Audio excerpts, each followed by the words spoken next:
वाली आपदाओं से जूझ रहा है, तो उनसे लड़ने के सही मार्ग को खोजने के लिए उत्तराखंड सरकार 6th world Congress of disaster management का आयोजन कर रही है। आखिर आपदा से जूझना और उससे जीतना हमसे बेहतर कौन जानता है। नमस्कार, धन्यवाद।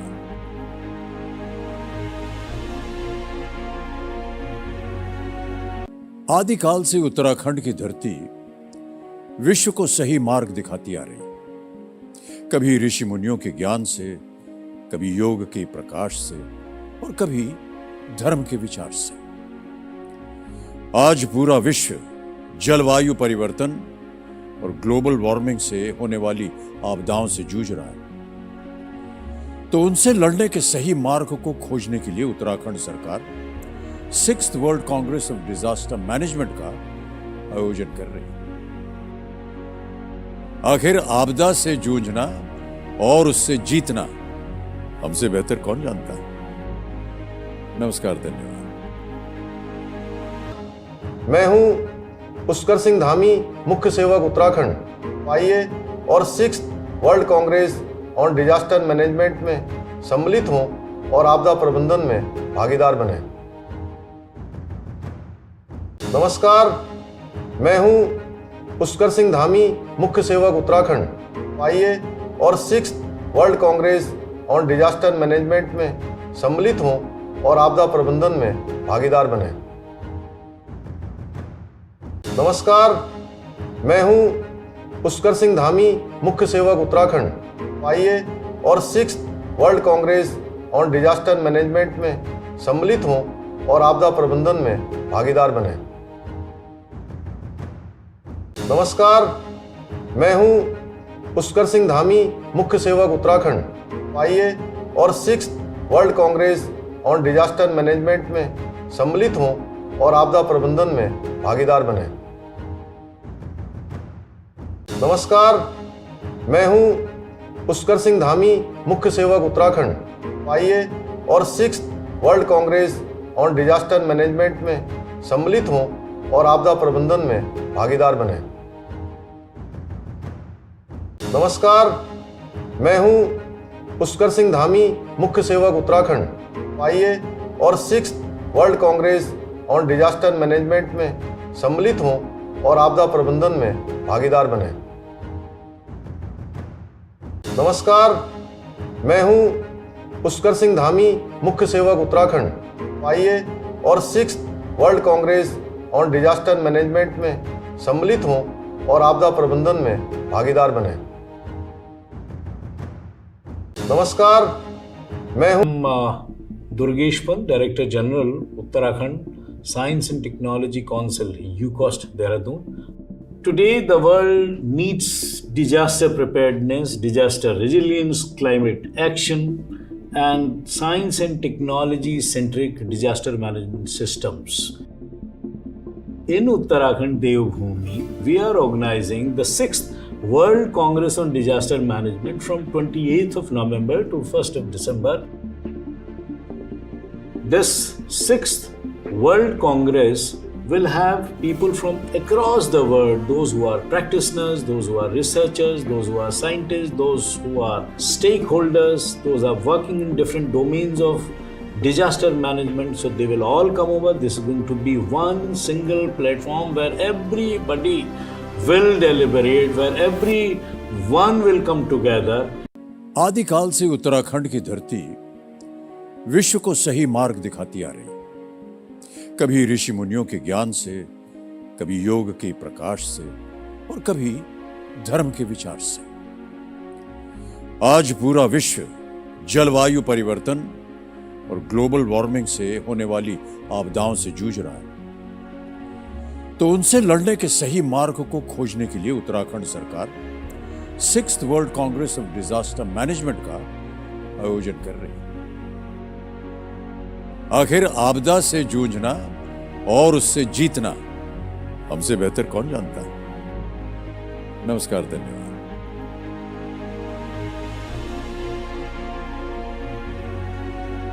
आदिकाल से उत्तराखंड की धरती विश्व को सही मार्ग दिखाती आ रही, कभी ऋषि मुनियों के ज्ञान से, कभी योग के प्रकाश से और कभी धर्म के विचार से। आज पूरा विश्व जलवायु परिवर्तन और ग्लोबल वार्मिंग से होने वाली आपदाओं से जूझ रहा है। तो उनसे लड़ने के सही मार्ग को खोजने के लिए उत्तराखंड सरकार 6th world Congress of disaster management का आयोजन कर रही है। आखिर आपदा से जूझना और उससे जीतना हमसे बेहतर कौन जानता है। नमस्कार, धन्यवाद। नमस्कार, मैं हूं पुष्कर सिंह धामी, मुख्य सेवक उत्तराखंड। आइए और 6th world Congress on disaster management में सम्मिलित हों और आपदा प्रबंधन में भागीदार बने। नमस्कार, मैं हूं पुष्कर सिंह धामी, मुख्य सेवक उत्तराखंड। आइए और 6th world Congress on disaster management में सम्मिलित हों और आपदा प्रबंधन में भागीदार बने। नमस्कार, मैं हूं पुष्कर सिंह धामी, मुख्य सेवक उत्तराखंड। आइए और 6th world Congress on disaster management में सम्मिलित हों और आपदा प्रबंधन में भागीदार बने। नमस्कार, मैं हूं पुष्कर सिंह धामी, मुख्य सेवक उत्तराखंड। आइए और 6th world Congress on disaster management में सम्मिलित हों और आपदा प्रबंधन में भागीदार बने। नमस्कार, मैं हूं पुष्कर सिंह धामी, मुख्य सेवक उत्तराखंड। आइए और 6th world Congress on disaster management में सम्मिलित हों और आपदा प्रबंधन में भागीदार बने। नमस्कार, मैं हूं पुष्कर सिंह धामी, मुख्य सेवक उत्तराखंड। आइए और 6th world Congress on disaster management में सम्मिलित हों और आपदा प्रबंधन में भागीदार बने। नमस्कार, मैं हूं पुष्कर सिंह धामी, मुख्य सेवक उत्तराखंड। आइए और 6th world Congress on disaster management में सम्मिलित हों और आपदा प्रबंधन में भागीदार बने। नमस्कार, मैं हूं पुष्कर सिंह धामी, मुख्य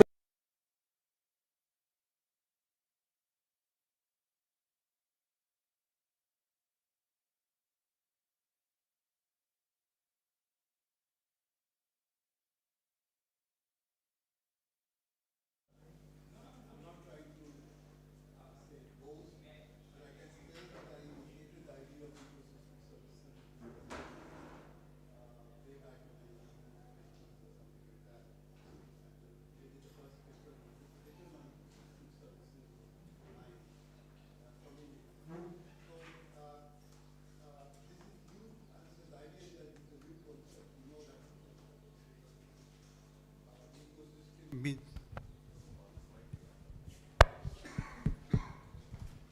hello. Ecosystem means a functional unit in which biotic and abiotic components interact. And because of their interaction, certain processes take place. And then they generate to what we call ecosystem services. The term is anthropogenic, means it's a human-oriented term. Means there are certain benefits we get from the ecosystems. We value them. And now we say that the services can be in terms of, say, product. It can be regulation, like your carbon sequestration is one of the biggest services nowadays. It can be water regulation, it can be soil formation, and then many products like NTFPs and so on. For example, you know that in Ladakh, Pashmina goat and the fiber which it produced from that pastoral system is one of the major ecosystem services from one of the driest areas of the world. So we depend on a lot on that. Now then came climate change issues have also come in this recently.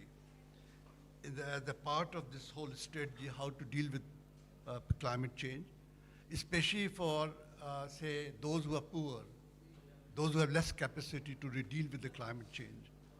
And my point is that they are the people who depend also on day-to-day basis on ecosystem services. I wanted to introduce an angle.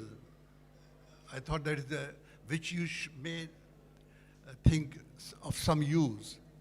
It is that it is through poor people we get some of the ecosystem services. If they are no more doing it, then the flow of ecosystem services would stop. For example, as I said that if the Pashmina goat herders are not in, say, Ladakh, they're leaving very rapidly, then you may have that service gone. It's not only that we should use ecosystem services to make them more capable of adapting to climate change. The more important, I would say that the role of the poor are a very important component as far as provision of the ecosystem services is concerned. You know that water chestnut, some poor people collect and then it comes in market. And many people, some of them are leaving now, and then the amount of the chestnut may decline tomorrow. There are many such services. So poor people are important component of this whole system of flow of services. That is the point I wanted to raise here. If you want to really to achieve success and make people adapted to this, it is very important that the poor people should continue to do those jobs. But in modern economy, we need to really upgrade to such an extent that they are able to survive in the system and continue those things. So I know that with the amount of earning which a collector of what you call, say, water chestnut, his son may not continue. So the third dimension of it is that we are losing some jobs. And the collectors of NTFPs in Himalaya, or say a person who collects from ponds some chestnut, if these people are not going to be there, some of these services are not going to be available to the humans. So that should be seen in that way, rather than saying that we should make them more capable to adapt to climate change. Another angle is that they have been the lowest emitter of fossil fuel carbon historically. Individuals I'm talking. I'm not talking in terms of countries. So they have slowed down the process of climate change, I would say. We never acknowledge it. There's a need to globally, conceptually, there's a need to acknowledge that because of their low fossil fuel consumption, emission, say fossil fuel-based carbon emission, the climate change has been slow. Otherwise, it would have been much faster. You know, India, China, with their 90% people still are below target level carbon emitters. Means the number is so big that had they been, say, more emitting, things would have been very different than it has been. So my submission is that we should also incorporate carbon justice as a component of this whole program. Means the services which have been already provided should be acknowledged in terms of compassion, in terms of development processes. So in a nutshell,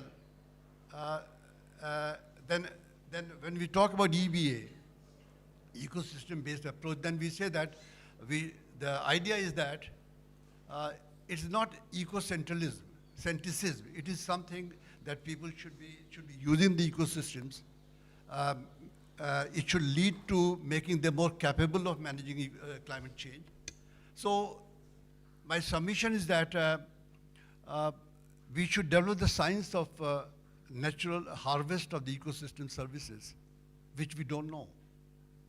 I'm saying the EBA is the problem. My problem personally is that EBA is recognized globally now by every country, by nationally and internationally both. But the point is that we don't know about the functioning of the ecosystem, many of the ecosystems, and how to harvest. That science has never been developed.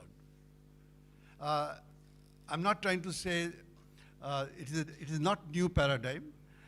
long ago, about 20 years, 25 years ago, there was a program called BCN, Biodiversity Conservation Network, in which I also participated. There were about 10, 20 countries which participated. Their two idea was that if people don't get anything from biodiversity, they won't conserve. So idea was that we should utilize biodiversity sustainably, and we should promote people to make them more capable to utilize, and then they would like to conserve biodiversity. It didn't happen. The idea is that, say, how to have conservation as well as income generation. It's a very challenging, as even from science point of view. Leave aside social factors or all. There's so many social factors also. So one of the major lacunae of this whole program is that we don't know about the science of harvest, sustainable harvest. I know that ECMOT has already initiated a program in Himalaya based on ecosystem-based services. You assume that people know about, say, services, how to harvest natural systems. No, it is simply assumption. We can't do science also on a day-to-day basis. There should be some kind of arrangement so that maybe practical solution, maybe citizen science approach, so that we start doing work as well as learn from that, which has never happened in the past. So with these words, I thought that assume that everybody knows what ecosystem services-based approaches are. But my point was that we need to really add 2 points. One was that it is because of poor many services are flowing. They would stop. Can we make a system policy changes so that the poor can get more and continue to do those things which they have been doing? Because it's not only that they're losing, the problem is that they're losing many jobs. They're earning much less than they used to be. That's why India's GDP is, some people say that below Bangladesh. I mean, there are so many people like that. So let's be more serious about this whole approach.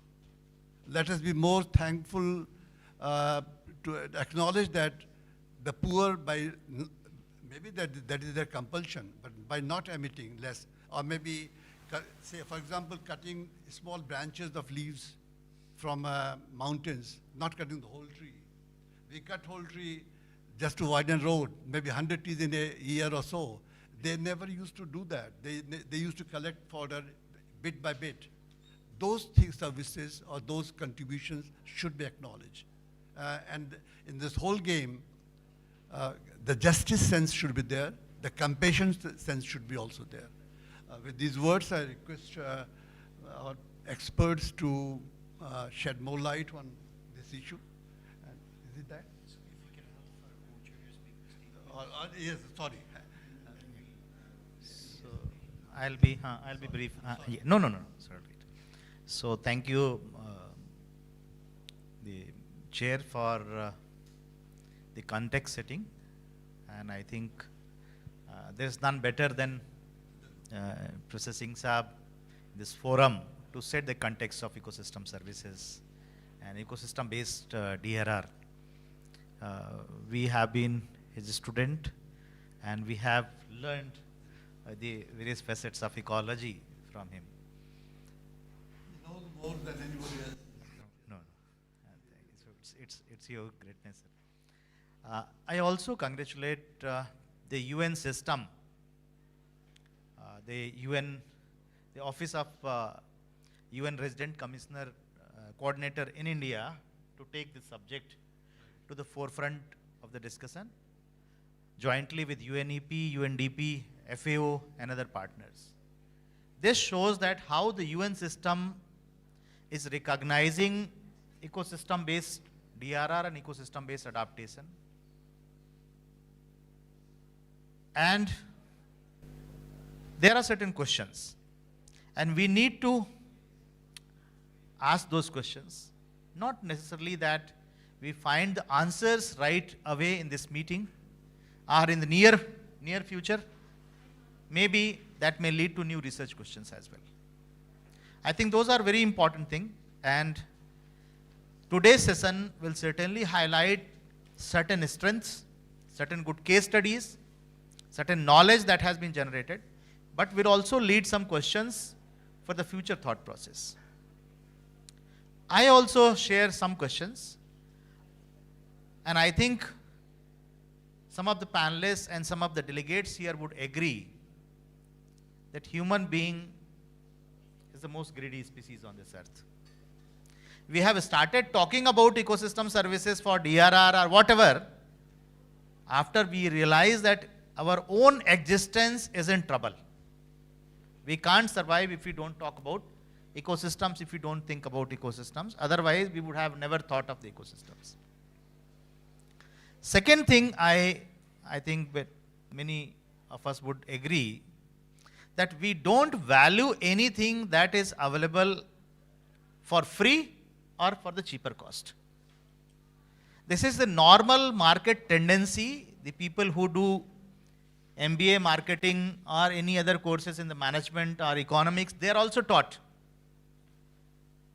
that you have a higher cost, maybe you give a discount or whatever, but people will aspire for buying or aspire for procuring something which is costly, which is little beyond the capacity of their buying or procuring. But in many of the countries, including ours, the ecosystem services are for free. So we are bound to not value those. I think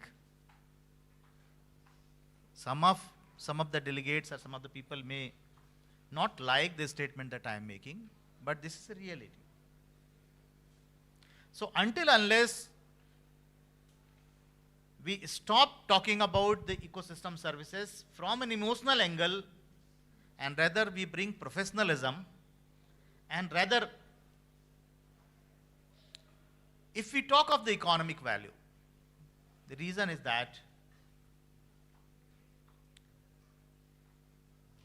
at any level, whether it is individual level, at a household, family level, community level, all organization level, everyone aspires for economic progress. Have anyone told about that he aspires for ecological progress? No one will say that my aspiration is ecological progress, I want to grow ecologically. Everyone want to set an economic target. So I think this is one of the fundamental issue we should think upon, that how do we bring this kind of a thought process, that it is weighed high on the policy and diplomatic tables, on the tables where the policies are made, policies are implemented. So I think this is one point I wanted to keep here. And second thing, that despite of a great plethora of knowledge that we have on ecosystem services, past 15 years or so, starting 2009, when this eco-DRR term was coined, I was there in that meeting in Germany, UN campus, where this term was coined. So just we have now chalked out the next 15 years program after the first 15 years. But then also, after having lot of knowledge, which are the critical nuts and bolts which make us fail? So basically that's very important, that you have everything, but we are not able to bring the ground change. I think these two questions I would like to pose, and if some of the panelists touch upon those, or it will lead some thought process for the future as well. So over to Chair for taking the presentation. So we started in a very relaxed way, thinking that no participant is going to come and there won't be any audience. So, but we have now, we feel that we have short time. Time is the problem. Time constraint is there. So we start with the three presentations. And the first one is by Dr. Reuben from UNDP. So we can come here. Yeah.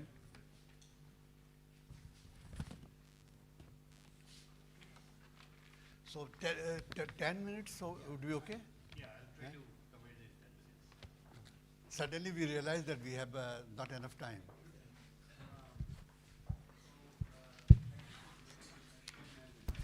Hello. Yeah. Basically, I think over many of the sessions that we have had here at the WCDM, we've been talking about EBA and EcoDRR. But what I'd like to focus on, and Professor Gupta also very much mentioned about valuing nature, and this is something that the economics of ecosystems and biodiversity, and I think many of you may be familiar with this initiative that's hosted by UNEP. So I'll kind of discuss it a little more, also discuss what we're doing in India and how we're valuing ecosystem services and making nature's values visible. So to start off with, just talking about this, we've listened to EBA, EcoDRR throughout the sessions, and most of your global sort of frameworks which are relevant to ecosystems and biodiversity also acknowledge the role of EBA in providing societal solutions. And basically, one of those issues, though, is that they are not translated down into regional, national, and local actions. We have not seen enough of it. We have seen very limited sort of application in local development plans, and therefore we do not see it being scaled.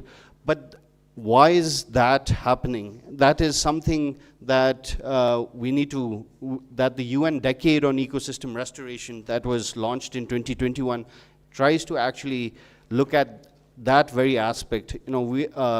Countries around the globe, they've committed to over 1 billion hectares in terms of restoration, but there's a need now to translate that intent into action, and also as a co-benefit in terms of ecosystem, in terms of disaster risk resilience.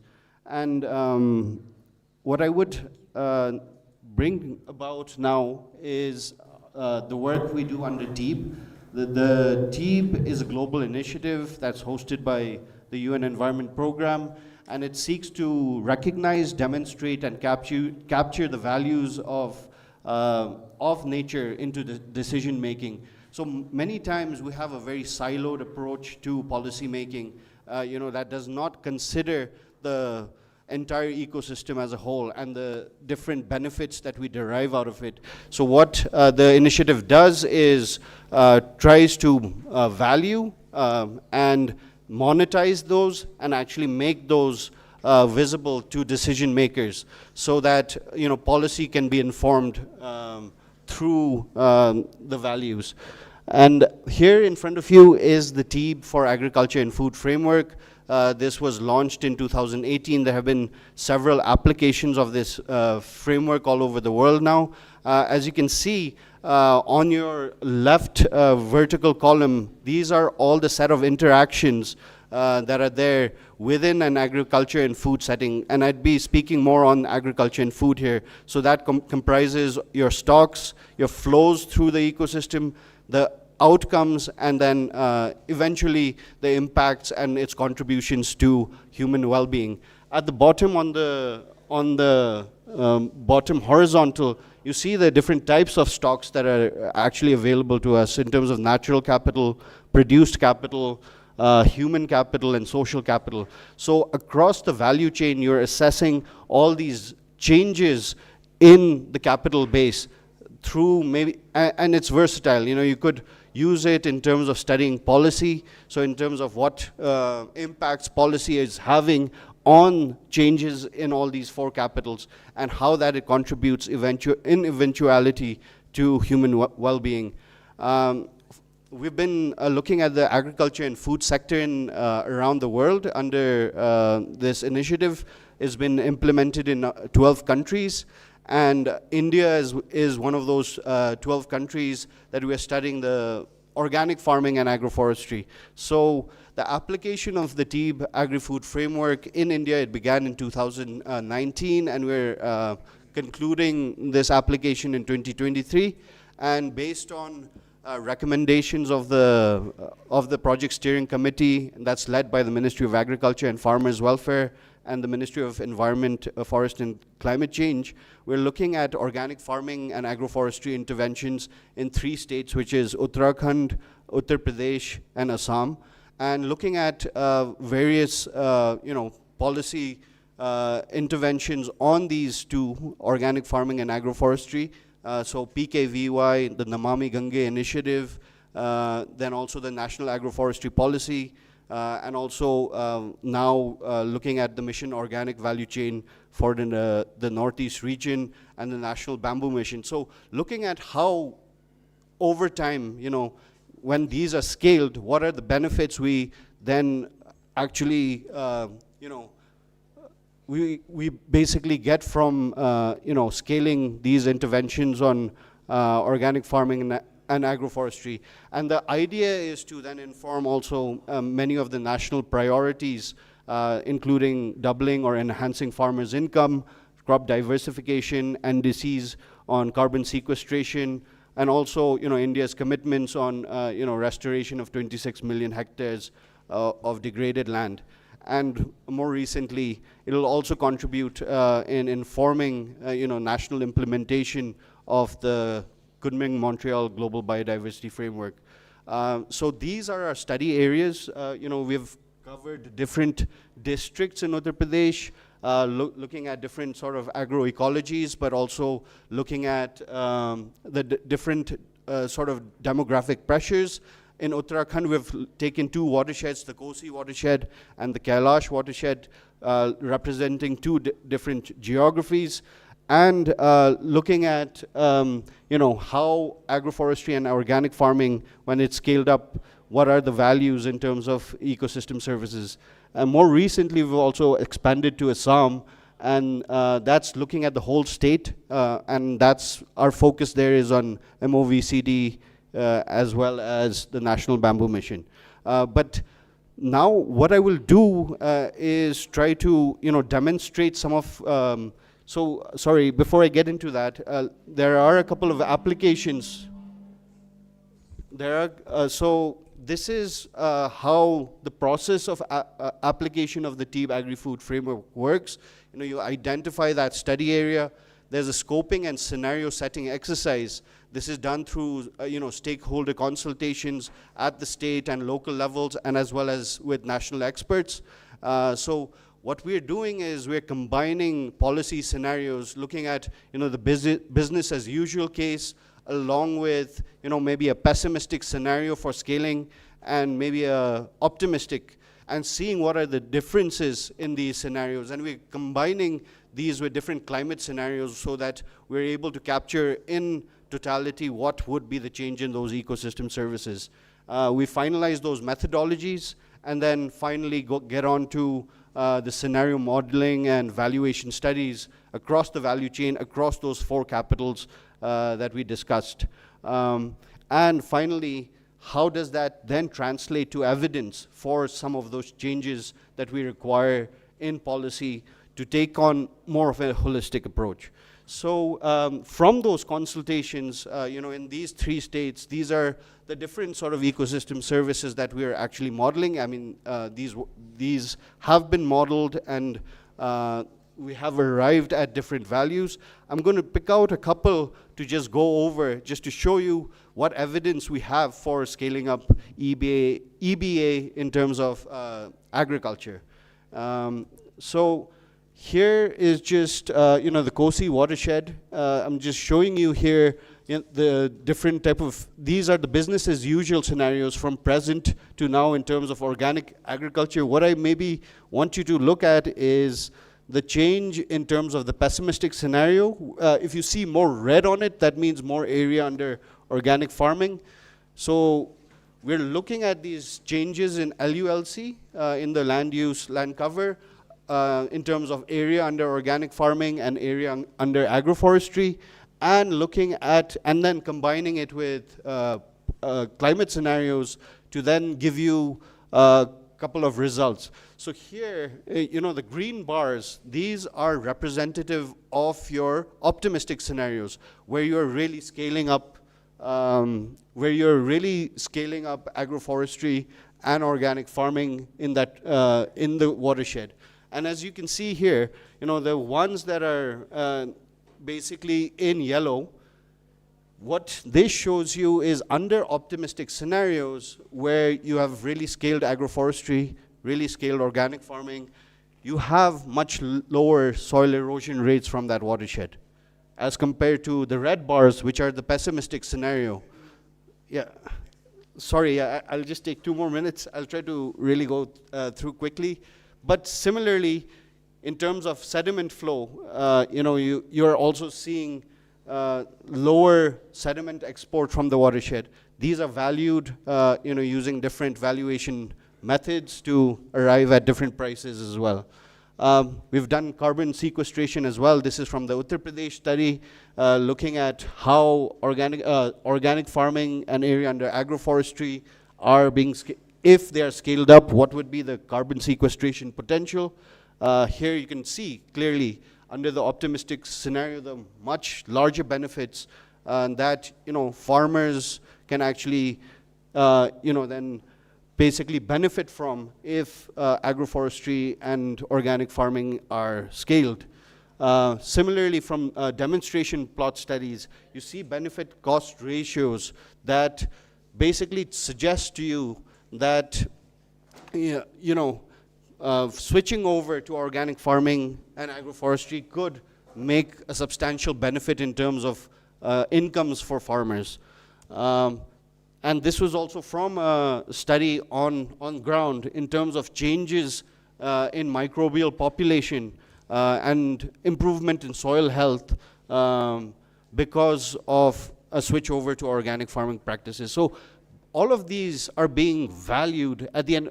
And let me give you one last one, this is, as I said, we're not only looking at the natural capital, but we're also looking at human social elements as well. So in terms of social capital, assessing the sort of differences between conventional agriculture and organic agriculture, we look at a better sustainable livelihood security index. So again, making a case for a shift over to maybe more sustainable agriculture practices. So this is how we're trying to value and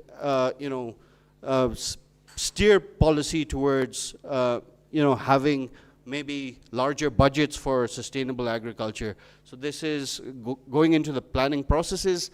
We've been able to, we've been working with the Indian Council of Agricultural Research, IIFSR and CAFRI on this, along with the GB Pant University of Agriculture and Technology here in Uttarakhand.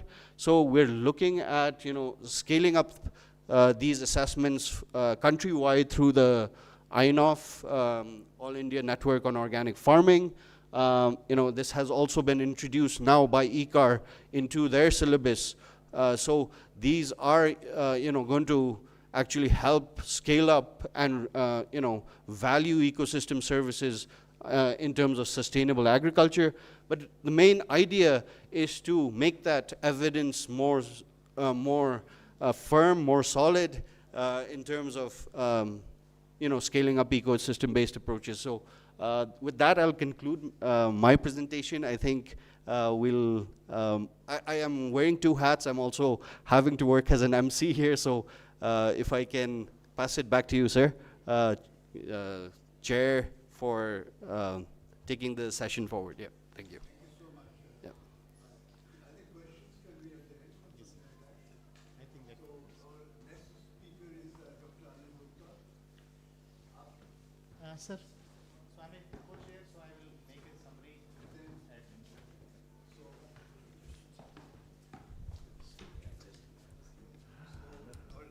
then we have Mrs. Priya Srestha.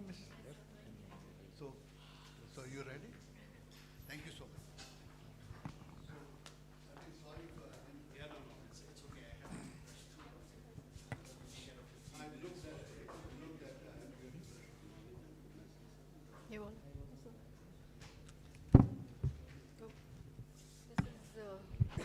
I am the podium is too tall for me. So maybe I can. Is this okay?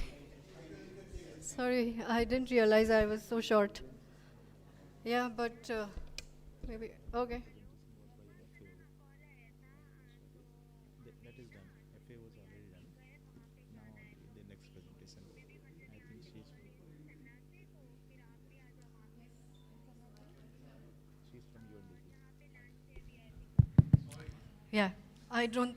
Yeah, I should be able to wrap up in 10 minutes, hopefully, yeah.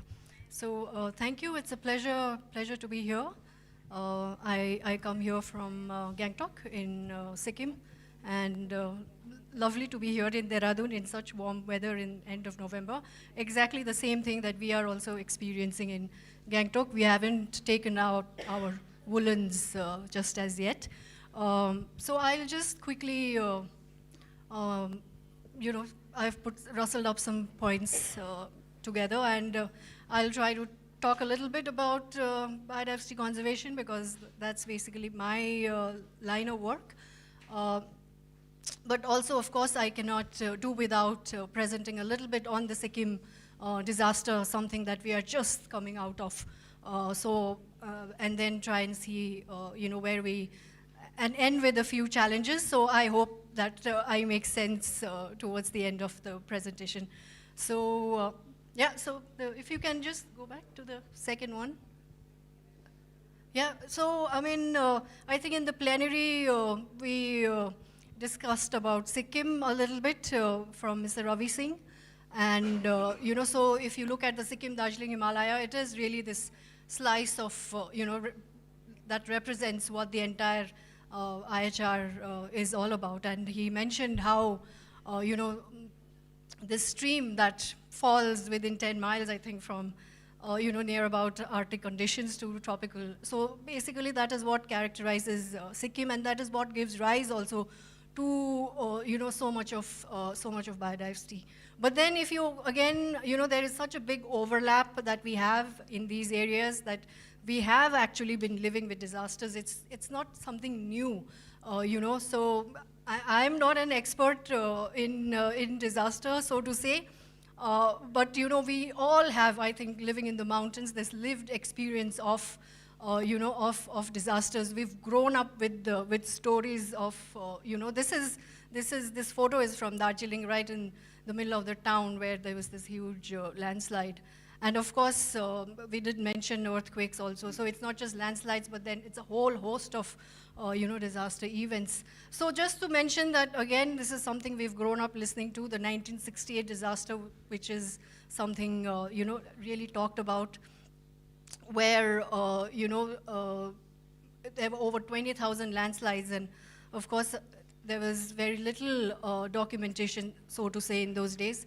But of course, this is Teesta, and around, if you go to the, the next slide, it's it's just that it's been increasing. So it's the same town, I mean the same bazaar that suffered almost exactly on the same day this year in 2023. So 1968 October 4th was when we had the disaster, and again this year October 4th. This was, what happened, and of course we've been hearing since morning about how frequencies and magnitude of these disasters are going up. And but also, if you go back, just one thing I want to mention is we talked about climate change, climate impact, but also the anthropogenic. And I think the classic case that we see in the recent disaster of October is basically what happens when the two mix. So, and GLOF now has become such a household name, for Sikkim. For people who had never even heard of what GLOF is, are now so familiar with this term because of what happened. So if you go ahead, yeah. So this is basically the mix of the two, because there was this huge hydropower that was downstream of the wetland that had an outburst. And then, so the dam also got breached because of that outburst. So if you see, that's what it looked like, and this is the entire 1200 megawatt project got swept away. You could, if you see that photograph, you can see a boulder that's lodged, so that also shows the scale of the, the deluge that must have come down. So then if you want to sort of move into a little bit into my topic of biodiversity conservation and how it helps, so I think I mean, it's there for everyone to see, especially in the mountains. We've seen that, biodiversity conservation really helps in building community resilience. So if you could go to the next slide.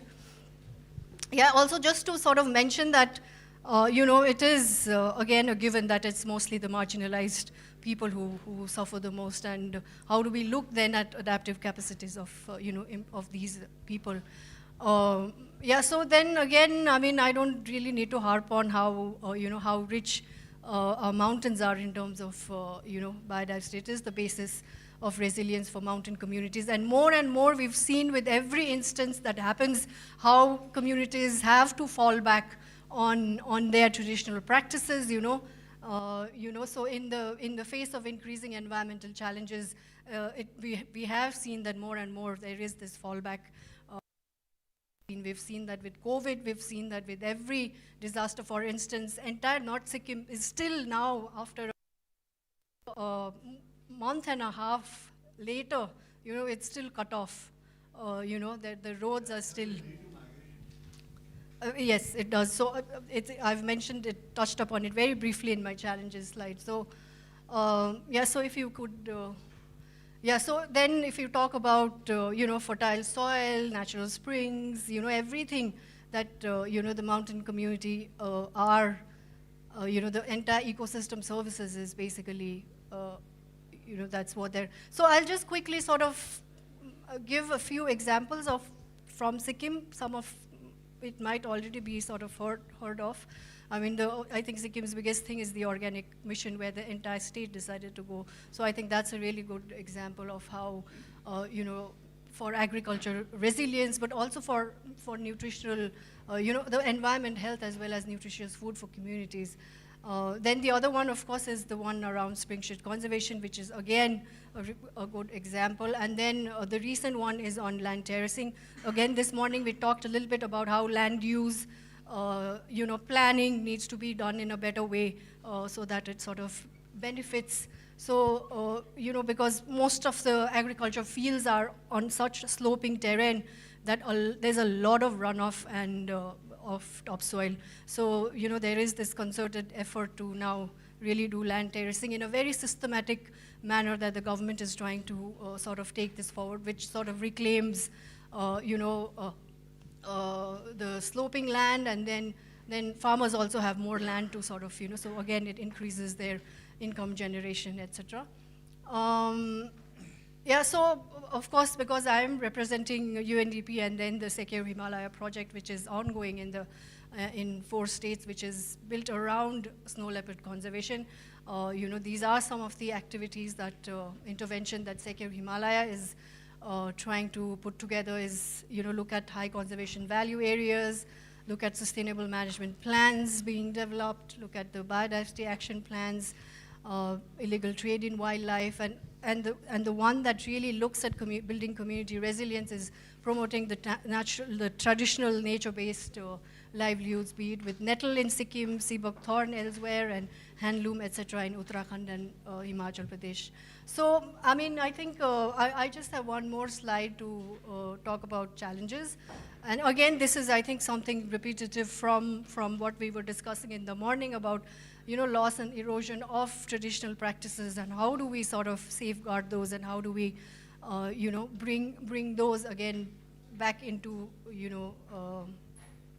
So if you look at, I think, the mountain areas, while we speak about, sustainable farming, etc., there is a huge erosion of our food cultures. And because we do a lot of work on plastic waste, I could not do without putting up a image there, because there is such an onslaught of processed plastic packaged food, which is, of course, not nutritious, and we are, eating junk. But at the same time, the waste that is then generated in, even the most remote of mountain villages has become like such a challenge. So, and then in terms also of architecture, our traditional bamboo work, which was so interesting and so resilient in terms of disasters, has given way completely to, and this aspiration, towards more concretized sort of, building that has, this fascination that we have. So, so on one hand, there is, this erosion of traditional practices, while we have sort of adopted these practices which are not really, for the mountain, suitable for the mountains. But of course, in terms of farming, there is reduced farming interest and migration, which So was mentioning. There is a fair bit of migration that happens. Yes, absolutely. I mean, Sikkim, there's just so much of land that is now lying fallow. But of course, there's a lot of other factors. There's a lot of human-wildlife conflict also that sort of pushes people away. There's MG Narega then that gives them, easy, cash for them. So there are, of course, a whole lot of factors but definitely agriculture is on the decline. And again, I think in the morning we talked about the existing development trajectory, which was mentioned by many speakers, that what sort of development do the mountains need to have, and that is again, if we look at Sikkim's case, we are not really recognizing the socio-ecological fragility of the mountains. So that's my last point. So, and of course, this climate crisis, which sort of has an over-encompassing thing on everything. And I think just one point again, when we talk about the existing development trajectory, and if I am to reflect back on what happened in Sikkim, Kalimpong, is also in terms of, how much of it is misfortune, and then how much of it also then is injustice to people who had absolutely no part. So this line, where do we draw and where do we, because a lot of what has happened is also because of policies, but then, it's misfortunate what has happened, but then how do you define then, what is just for the marginalized people who had absolutely no role to play. So with these thoughts, I think I would just like to end my very quick presentation. I hope I made it within 10 minutes. Thank you.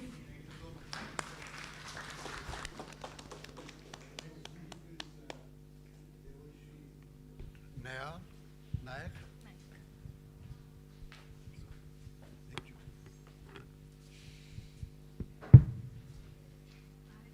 She's senior policy advisor. No, I'm not a senior policy advisor, sir. Okay. That was my Policy first advisor? No, I'm a gender and social inclusion specialist working with the FAO under one of their key projects, which is on. Yeah, I'm a gender and social inclusion specialist working with FAO on a Green Egg project, which is a JEF-funded project. And from this project, I would like to share with everyone. Let me know, am I audible now? Okay, I'll be more close. Now it's better? All right. So from the... Okay, so from the project, I'm basically trying to showcase the landscape-based approach which we are using in our program to build the resilience of the communities. And when I talk about landscape, I'm talking about a mosaic of a piece of area where we have natural resources, where we have human-modified ecosystem, we have our farms, we have our pasture lands, forest areas, water resources, and the industrial communication, the build-up of villages. That whole concept is taken as a landscape when we talk about it. And in the components of the landscape, when we do the landscape approach for sustainability, we take up the components that what are the land uses, what are the natural resources, what are the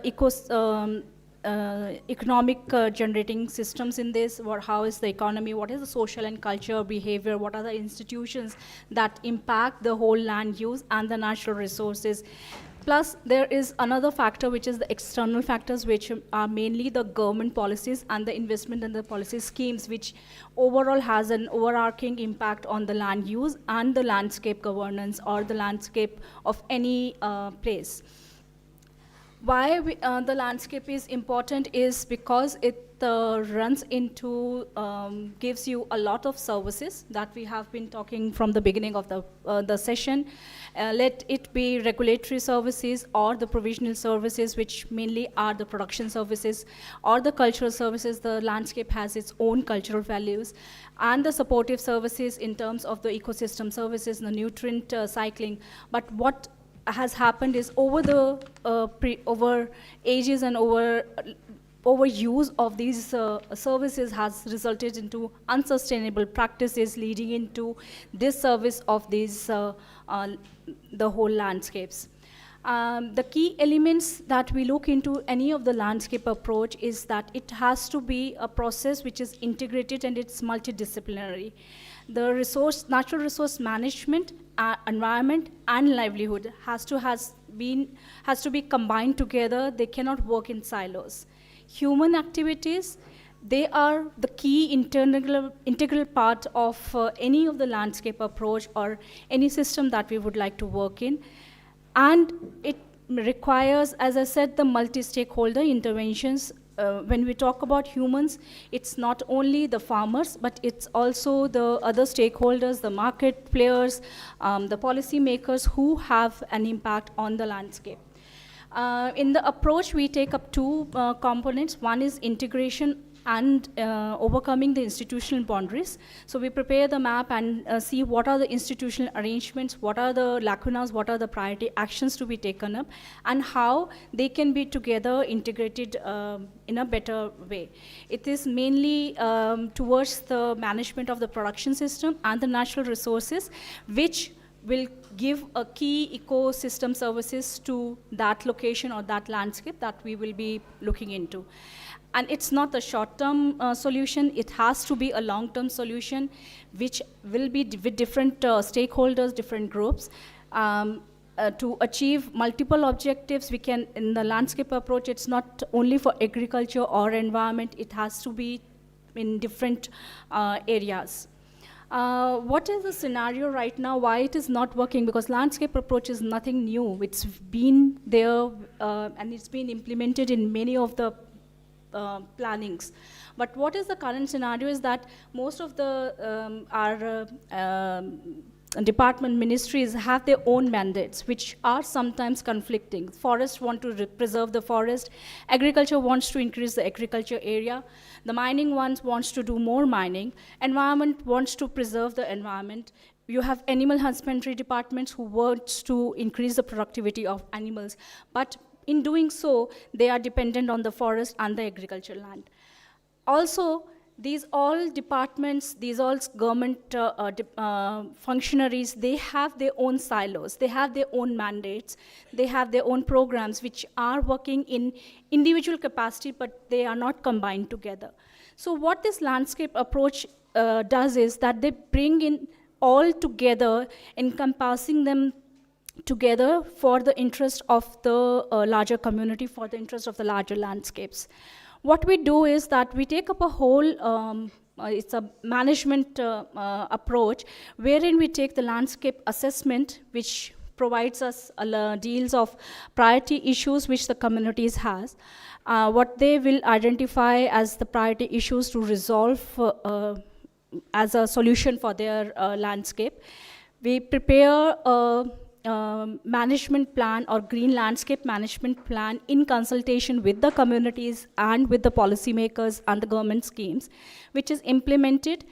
The implementation is in the form of commodity-based and community-based enterprises, so that there is a value generated out of these action plans or the sustainable solutions that the community and the government programs are working into. So basically, the landscape approach kind of give you a value chain linked sustainable management system of the natural resources. And it not to go into that detail, that landscape approach will give us all the possible benefits if done very properly and if done in a systematic manner. This landscape approach that I'm talking to you about, we are implementing this approach in our project, which is run in 5 landscapes. And these landscapes have an interface of humans. It has an interface of human-wildlife conflicts, unsustainable agriculture practices. There's overgrazing because of large number of livestock owners. There are invasive species and loss of biodiversity in these landscapes. And on top of that, there's land degradation, which we see in most of the landscapes. The project envisions that we will be promoting more sustainable agriculture practices, environment will be much better, the livelihoods will improve, the community's income will improve, and more so, the biodiversity of these landscapes will improve. So these are the 5 landscapes we are working in. So we're basically working from temperate to subtemperate, in desert, in most of these areas, in hilly areas, except the coastal areas. So this approach we have been implementing in all these different landscapes.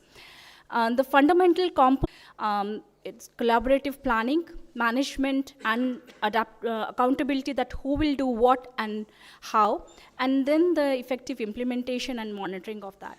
I'll touch upon few of the components of the framework over here. I had detailed one, but I'll skip those.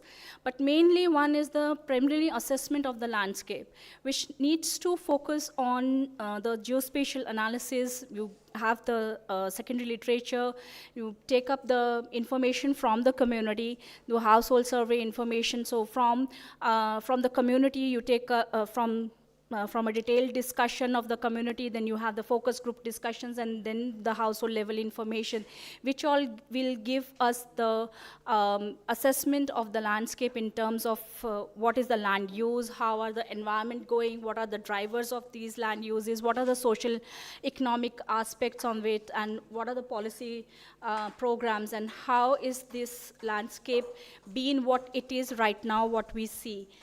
When we do the landscape assessment, the key factors in that, or the base of that landscape, which basically governs the whole program, are the identification of these stakeholders. They give us an idea of whom we should focus on, who are the power owners, who are the governors of, who will run the show when any activity is being implemented with the community. So these are this kind of the identification of stakeholders, the assessment is the key basis for doing all the next level planning. Second is the geospatial analysis, which combines the remote sensing and the geoinformatic information services. We have generated the temporal data, which gives us information on the meteorological conditions, land uses, what is the cover, what are the water resources, what are the cropping pattern over the years, what is the population density, and how are the market and institutions linked together with all these components. So in the landscape approach, that's how we follow it. We do the landscape assessment, keeping the secondary literature, geospatial analysis, and the watershed approach. Do the community consultation, get the data validated with them. And through that validation process, we also identify some challenges and actions which we then prepare into the green landscape management plans as an implementing plans to be done with the community, which are basically mainly based on commodity and community-based enterprises. So they link to the market, they provide you the direct income, and also gives a way towards the sustainable use of natural resources. And when we talk about the key factors or the key areas, we are mainly focusing in biodiversity, land degradation, climate change mitigation, sustainable forest management, what are the key drivers of them, and how these can be improved through sustainable practices. When we did this landscape approach in our project, what we realized was that it's not only the approach that is important, it's also the capacity enhancement. So that component we build up in our program, that capacity enhancement at 3 levels, at the individual level, is important, at the institutional level it is important, and these all has to be done to create an environment wherein the different players or different stakeholders can participate at their own and implement the program. So for any of the change, it's the mindset that has to be changed for planning. So the government is part of the consultations. No, I'm saying, do they have any policy, rules or regulations? They don't have as such on landscape approach, but that's where we have to make, they don't have the system, but that's where we have to make the difference. Instead of making them work in their own silos, through this approach, we have been able to bring them together, bring all the convergence of different schemes and work together. Government is not going to change, it's very difficult. But yeah, but we can prepare, we can develop the concepts and share with them. So that's what it is, that for any kind of a change, we need to first change a mindset and plan in every step, planning, implementation, and the monitoring of those activities. So thank you.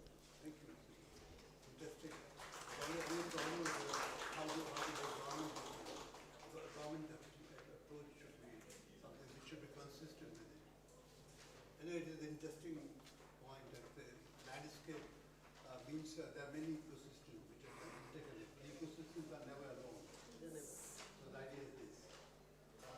So next, Professor Sachin Ghai with you. So I'll try to be impromptu because carrying a presentation. Do you want me to use this mic? This one? You want to? You can use that one. Hello. Yeah. So, day greetings to all the esteemed members sitting here. First of all, my apologies for not bringing my presentation along. Okay. Probably, yeah. I would have loved to talk about one of the frameworks that we've developed on sustainable urban planning as a part of the Department of Management, as a part of my research. But today I'll try to be very precise for 5 minutes and talk about certain very general and more pressing issues which I think will be more relevant rather than technically getting into my area. So I represent the Department of Management Studies at Graphic Era and also the Incubation Center of the university, where we've been helping students work on certain innovations, creative projects, wherein we can assist on different aspects of life, including sustainability concerns and various other things which might ultimately connect with disaster management and other aspects. So to begin with, I would take on some cues from what the experts said, because I completely resonate the same feelings. We all grew up, and that's what I think the chair also mentioned, we all grew understanding the basic of economics, and we were told that there's no such thing as free lunch.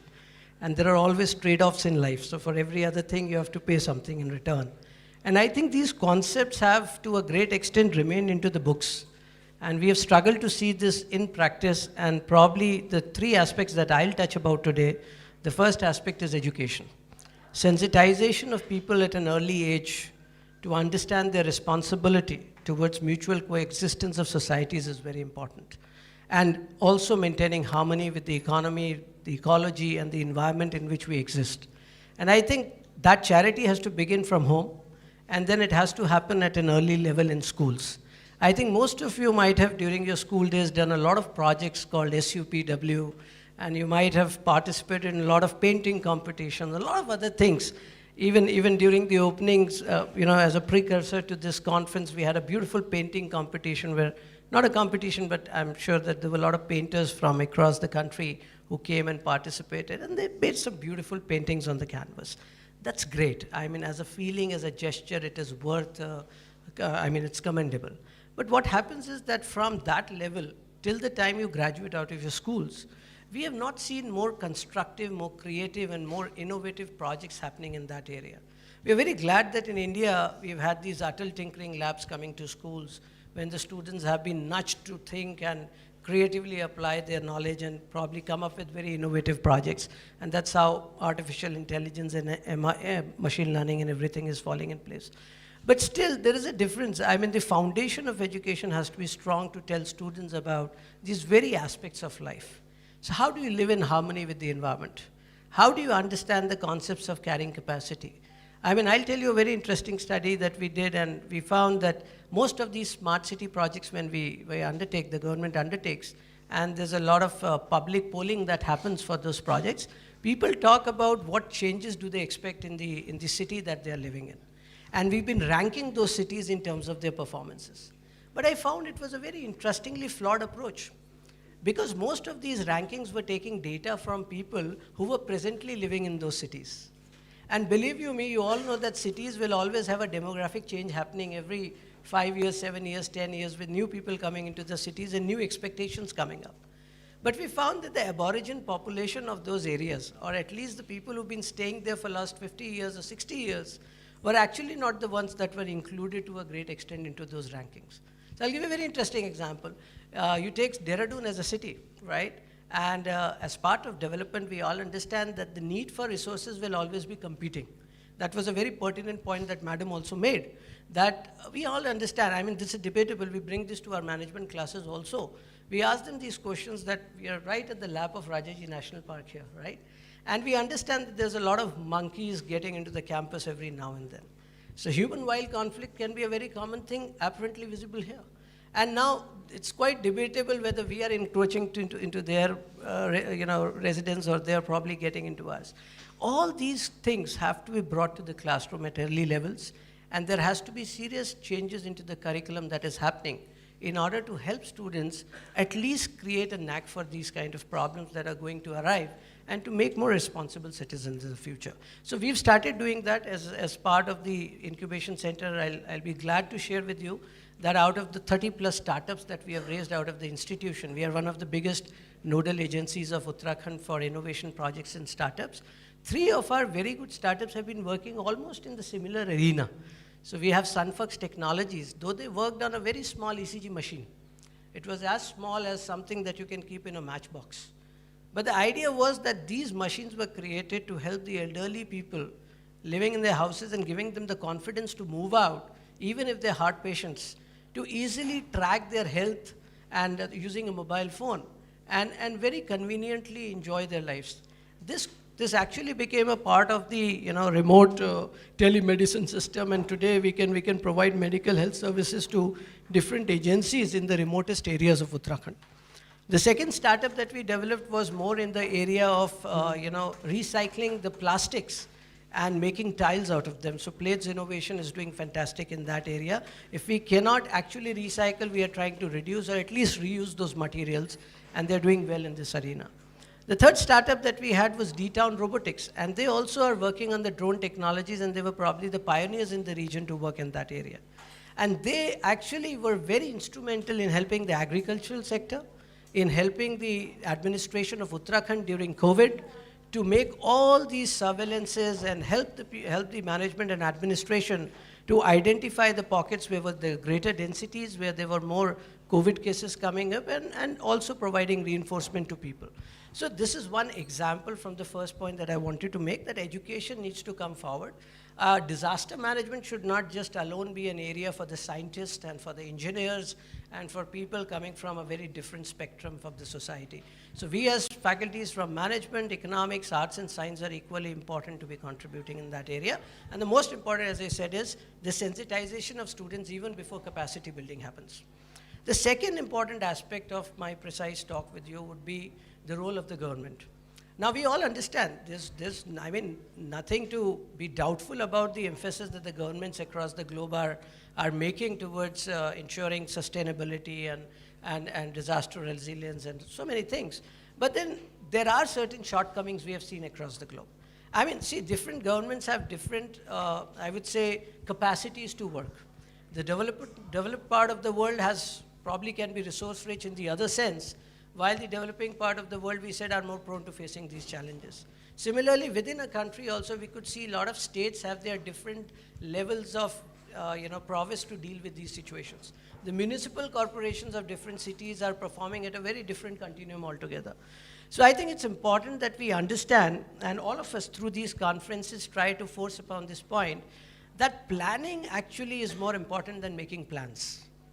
What we have seen probably, and that's a personal opinion, so I would probably, please don't feel offended if I talk about it, but I feel that even a lot of agencies, including the administrations, the agencies, the government, in some levels are more on the plans rather than an overall planning that is happening. We see a lot of such things. I mean, you would talk about disaster from a bigger aspect. As a faculty of management, I may not be speaking to that extent on disaster, but I'll give you some very basic examples. We had an example on our campus that once they said disposable plastic should not be used or single-use plastic should be avoided. So most of the cafeterias had those paper glasses, right? They were replaced. And I think that the kind of material that's going into those glasses with the kind of poor ink that they are using, probably not edible in many cases, and then the wax coatings and so many other things, I think that would be probably more hazardous for a per capita user than using that one-time use of plastic that was there earlier.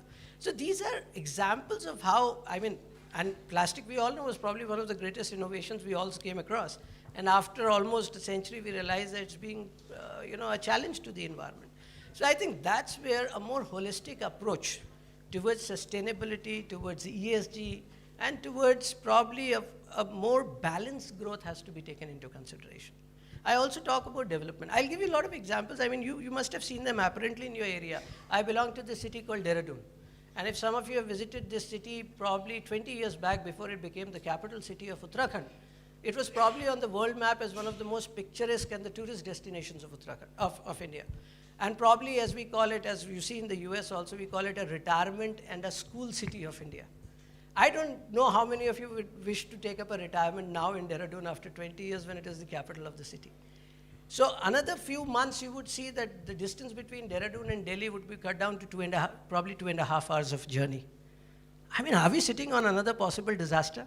Because it's going to take me 2.5 hours to come down to Dehradun and again 2 hours to reach the downtown. So these are issues which the government is not being blamed, and we should not be doing it because it's a mutual responsibility that we all hold as educationists, as researchers, as members of the government and various other agencies. But then there needs to be a serious deliberation happening, and I'm glad these conferences are more open to this, because when I saw the inputs were taken from the citizens for various such projects, if you look at the statistics, probably the results have been decided on based on just 100 inputs coming from a society where more than 1 million people are staying. So this is very important. We saw this even in case of the land laws. I mean, my state, if you see, is still lacking a land policy as till date. We don't have a solid waste treatment plant to cater to the kind of population we have in Uttarakhand. So these are challenges, and these are equally as strong as a disaster in the other sense and relief work. This is something which requires a more proactive approach so that in future we don't face more disasters because of going beyond the carrying capacity of every region that we have. So policy making will be a major concern to me, and there are a lot of such issues we've been talking about. I'll give you an example. Sometimes the policies end up becoming very counterproductive. Yeah, so I'll end it here with one example probably, and I'll cut it down. So one of the examples could be that they said deforestation has to be avoided, and we all agree to that. And so the policy came very stringently towards cutting down of trees. And what I noticed was there was a faster rate at which the trees were brought down, because people thought probably procuring a piece of land and developing a property later will be a problem, so you get rid of that now. So this is how these policies become counterproductive. So my point, and the only point that I'm trying to do is, we've been doing our bit as educationists, probably working on these innovations, bringing that to the curriculum, making students aware about sustainability, and not only business sustainability like Sir talked about in management, but linking it to environmental sustainability. We bring out these issues.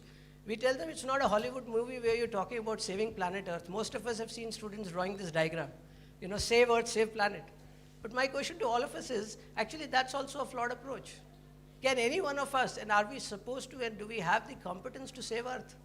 I mean, Earth can safeguard itself. It's just that we are all worried about our own future and existence. The more the civilization has grown, the mankind is going close to disasters. So I think the only point I wanted to make was, as an educationist, as an academician, as a researcher, as a faculty, that this needs to be brought down to the early population, those youngsters who are coming out of schools and colleges. Unless we do that, unless we sensitize them, handhold them, and build the right capacity and knowledge in that area, I think none of the governments will alone be able to bring about a quality change in the environment. So that's all I wanted to say. Yeah, if there's anything anybody would like to talk about, I'll take it on. Thank you. I think that there should be some time let us say for people to discuss. There are so many people here. So before that, our panelists and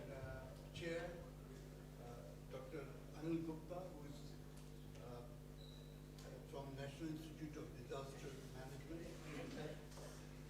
He's going to our next speaker. He has, I think, more exposure about these things than anybody else in this hall. I can clearly say. May I say something when a question was asked? Sir? No, but my questions were there. Okay. So I want that there should be time for more discussion. But before that, you have a very important presentation by you. Thank you, sir. I'm not going to make it. Actually, there had been some kind of a the ecosystem, two versions. Exactly, that happened with us. Yeah. So basically, I was requested to co-chair and here chairs as a panelist. But anyway, that gives me an opportunity also to share my views and this is very important topic. And sir, when we start this session now, we see that the hall is full. So that shows that we have done business. And we are also joined by Dr. Karki, who is also currently chairing the IUCN. And many others. It was not relevant. And young MPS person, Amrita from Kerala, she also joined. I saw her entering here. So anyway, so I was listening to the series of presentations, very important presentations here. When as Singh was telling in the beginning, that eco-DRR is not something new. And it can't be new, because eco-DRR or ecosystem-based approach started with the onset of the ecosystem on Earth. So it's nothing new, only thing is the recognition and then how we now identify and try to integrate into our developmental programs to help address our own problems, and many times the problems created by our own self, basically. So this is one thing. So one is that while we have a wide arena of thought process on ecosystem-based adaptation and ecosystem-based DRR, how do we identify the demonstrable models? Because at many places people talk that yes, we know that ecosystem-based approaches are important. In fact, I have been in discussion with the CDRI, Coalition for Disaster Resilient Infrastructure, that is one of the leadership initiative of India. And at present, yesterday I was chairing a session of CDRI here, and currently 35 countries are its members, and more than other 20 international organizations are its members. So it's very big organizations by now. Under that also, nature-based solutions is one important vertical. But when we discuss that what has been done in nature-based solution and promoting resilient infrastructure, people say it's very important. It's very important. But how do we really utilize nature-based potentials in protecting infrastructure?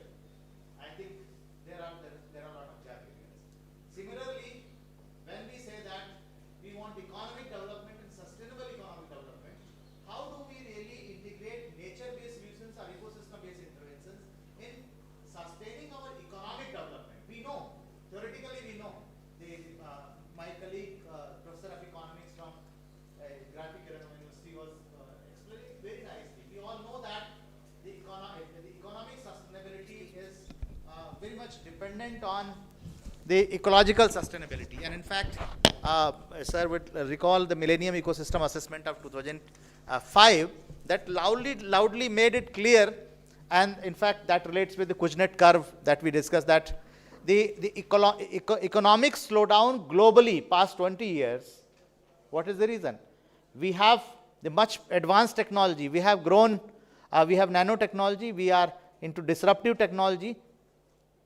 Then why economic growth rate is not increasing? Why it is stagnating? The reason is ecological slowdown, and that is the reason this decade is dedicated as UN Decade of Eco-Restoration. When we talk of restoring something, it means we realize that something is greatly lost. And the UNCCD, the 14th Conference of Parties that we hosted in New Delhi in 2019, just pre-COVID, and all the countries agreed that now we should work to think and work, we should think and start working for releasing land back to nature. See, talking is very fashionable, releasing land back to nature. Who is on this earth who is ready to release an inch of land back to nature? Everyone is interested in grabbing more and more land, whether it is a graphic university or my own self, or government or a private body. Huh? Whether we are working on ecosystem approaches, we are leaders of ecosystem approach, but we want, if I have a two-room flat, I am aspiring for a 4-bedroom flat. I have one, I am aspiring for one more. But this is inevitable. This is inevitable. So we'll have to start looking at the alternative development models. Because if we don't do that, if we don't give land back to nature, it is going to be a catastrophe. And we are witnessing catastrophe. So basically we'll have to see that where are maybe smaller or bigger, whatever, the demonstrable models. That how do we use ecosystem-based approaches and can protect. There are good models and now excellent examples in India also. So good case studies, the compendium or composition should come, and all trainings and capacity building interventions should be based on that. Our efforts have been to some extent on those directions along with many partners. So we started doing something. Second thing, that development is primarily fed by two major disciplines. One are economic driven and second is technology driven. Oh, I think you are fine, sir? No, I'm fine. I think there has been little darkness that side.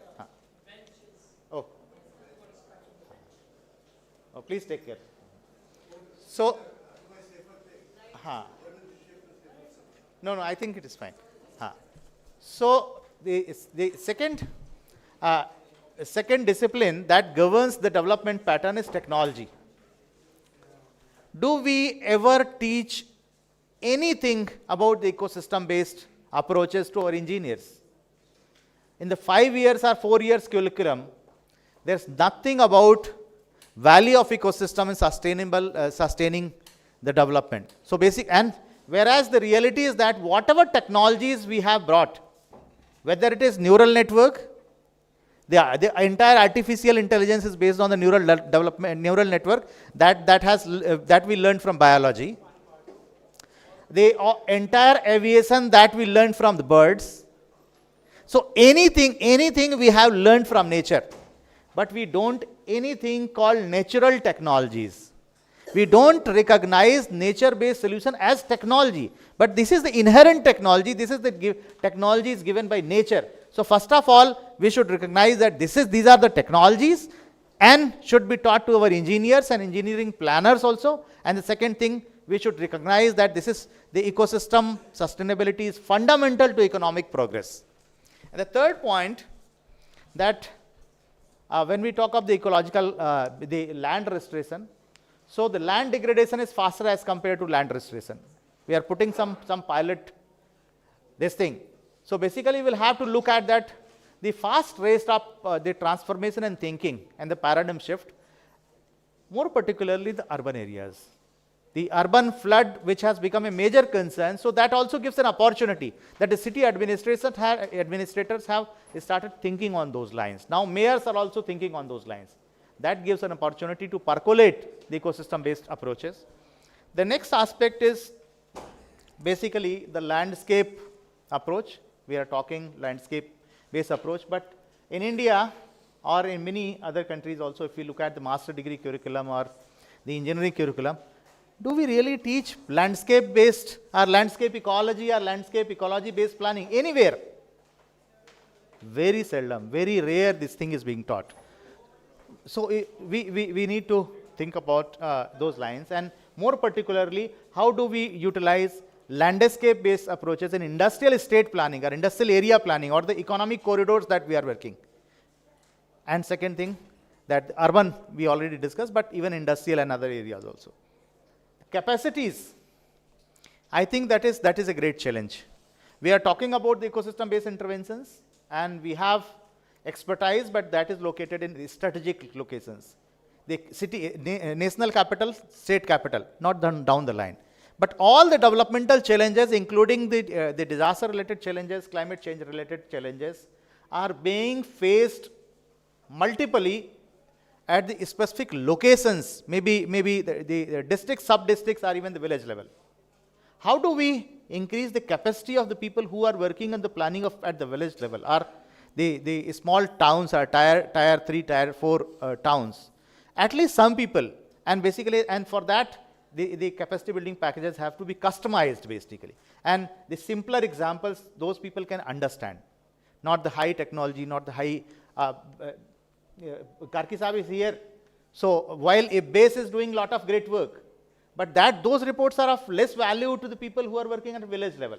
How do we really translate that high technology knowledge into the simpler modules? Maybe a half-page module, or maybe a poster, or maybe something like that, that the villager can understand, that a village panchayat leader can understand. I think that is also important. And the last point, again coming from the professor of the Graphic Era University, I think we should also promote innovation. Innovations, more particularly in blended technology. That how do we look at the traditional knowledge? How do we look at the ecosystem-based intervention? How do we apply the artificial intelligence and other modeling-based approach to integrate? We can't sustain the conflict between these things. There are some people who are arguing that only modern technology, some people are arguing traditional knowledge. No, we need to have a blended approach, and that will really work. So how do we evolve an integrated framework? So these are few thought process, and thank you, Chair, for giving me the platform. Thank you.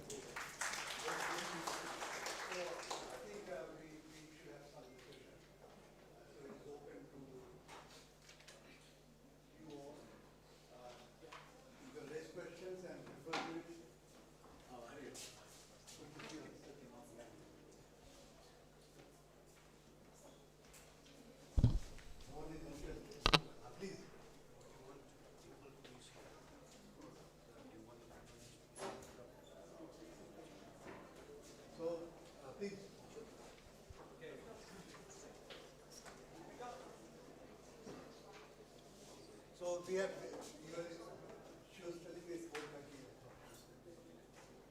Someone told me it was 4:30. So we have not much time.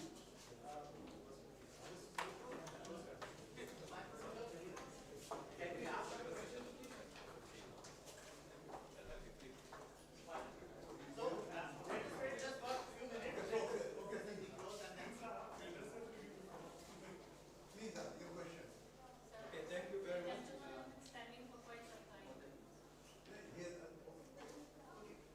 You can decide. My question is very short. Thank you very much for all presenters. Actually, my question goes for the first presenter on ecosystem. From a few. Yeah. I would like to ask if the Indian government is creating some kind of policy framework and regulation to enhance the contribution of the custom service in order to contribute for the national GDP. Do you have any policy framework and regulatory system at national and state level? Have you ever been benefited from urban trade benefit? We know that we have a large number of forest cover in this state as well in India. So, are you willing to save your urban? That's two questions that I have. Your question is to who? So that is up to me.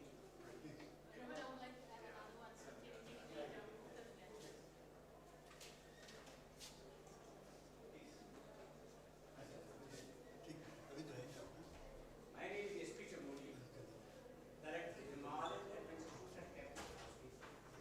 where we are organizing certain courses.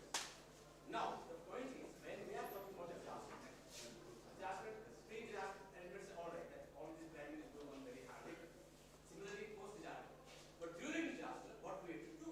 How do we have to save the lives? But are we, because that time all the factor things will come. So we want to take the factual aspect of the disaster planning. And that everybody should know. And there are small when big disaster, let's say earthquake comes in. Now, assistance will come later on. But people who are there already working, how they save their own lives are other side. Especially women, children, all this. So that's what we have to talk here practically how to save them. What is that? This particular, this one, this section is on ecosystem based. This particular aspect is not being discussed like there. We are already talking also theory.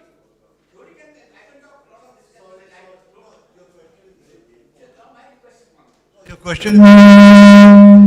Your question is important, problem is that this particular session is about the ecosystem-based approaches rather than disaster in general. No, you are right. I'm saying you're right, but this particular session is so. So please, I'm not saying that your question is a very important question, but we are not here for that. Okay? Sorry. Sorry. If we keep a 5-week program, and they will learn more practical things, and they will have a leadership program at the same time. Within these 5 So, thank you. I think your question is very important, and we'll certainly take it up. And I think this session has been very, very useful. We can take 1 or 2 questions more with the permission of the chair. Chair is so generous that, in fact, another session is also planned on the wetland-related ecosystem services. One more in LT3, there is a session on wetland-specific ecosystem based DRR. So I would request all to join there also, and then we can have any more remaining questions, we can continue there also, because that is also ecosystem based. Yes, but two women, the time is reserved for them. Yeah.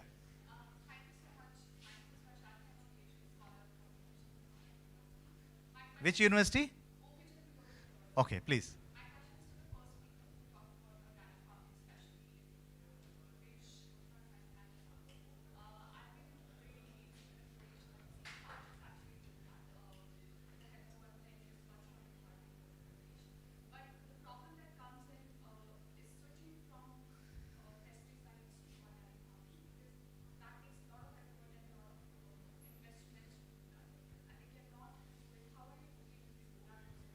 Yeah.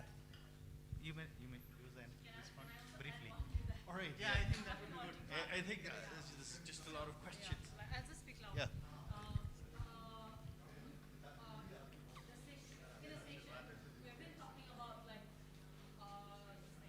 sustainability, organic, and traditional things. So I think we are missing a very big component, the June. Will June continue to be listed as unsustainable agriculture, or will the policymakers and this new group of people recognize June as the organic, sustainable, way of life beyond the livelihood? And will the like the studies done by organizations like CIMO be acknowledged by the government as well as by these other units to look at June? Because June, it's such a paradox to listen to everyone today, because whatever you're suggesting is all there in June. But on the other hand, you've been saying that June is so unproductive, June is like it's deforestation, June is unsustainable. So for that reason, we are losing a lot of traditional knowledge. So how, and also like if you look at erosions and June 3-tier system, which completely controls the soil erosions. And if you look at ecology, if you look at from any angle, June kind of qualifies, ticks all the points. So how do we really recognize June? I'm very So- I also look forward that your Yeah. team will also come to the 4th state, and I hope the 4th state will be a June where Yeah. you very important. So we are, in our stakeholder consultations, let me answer you first, then go backwards.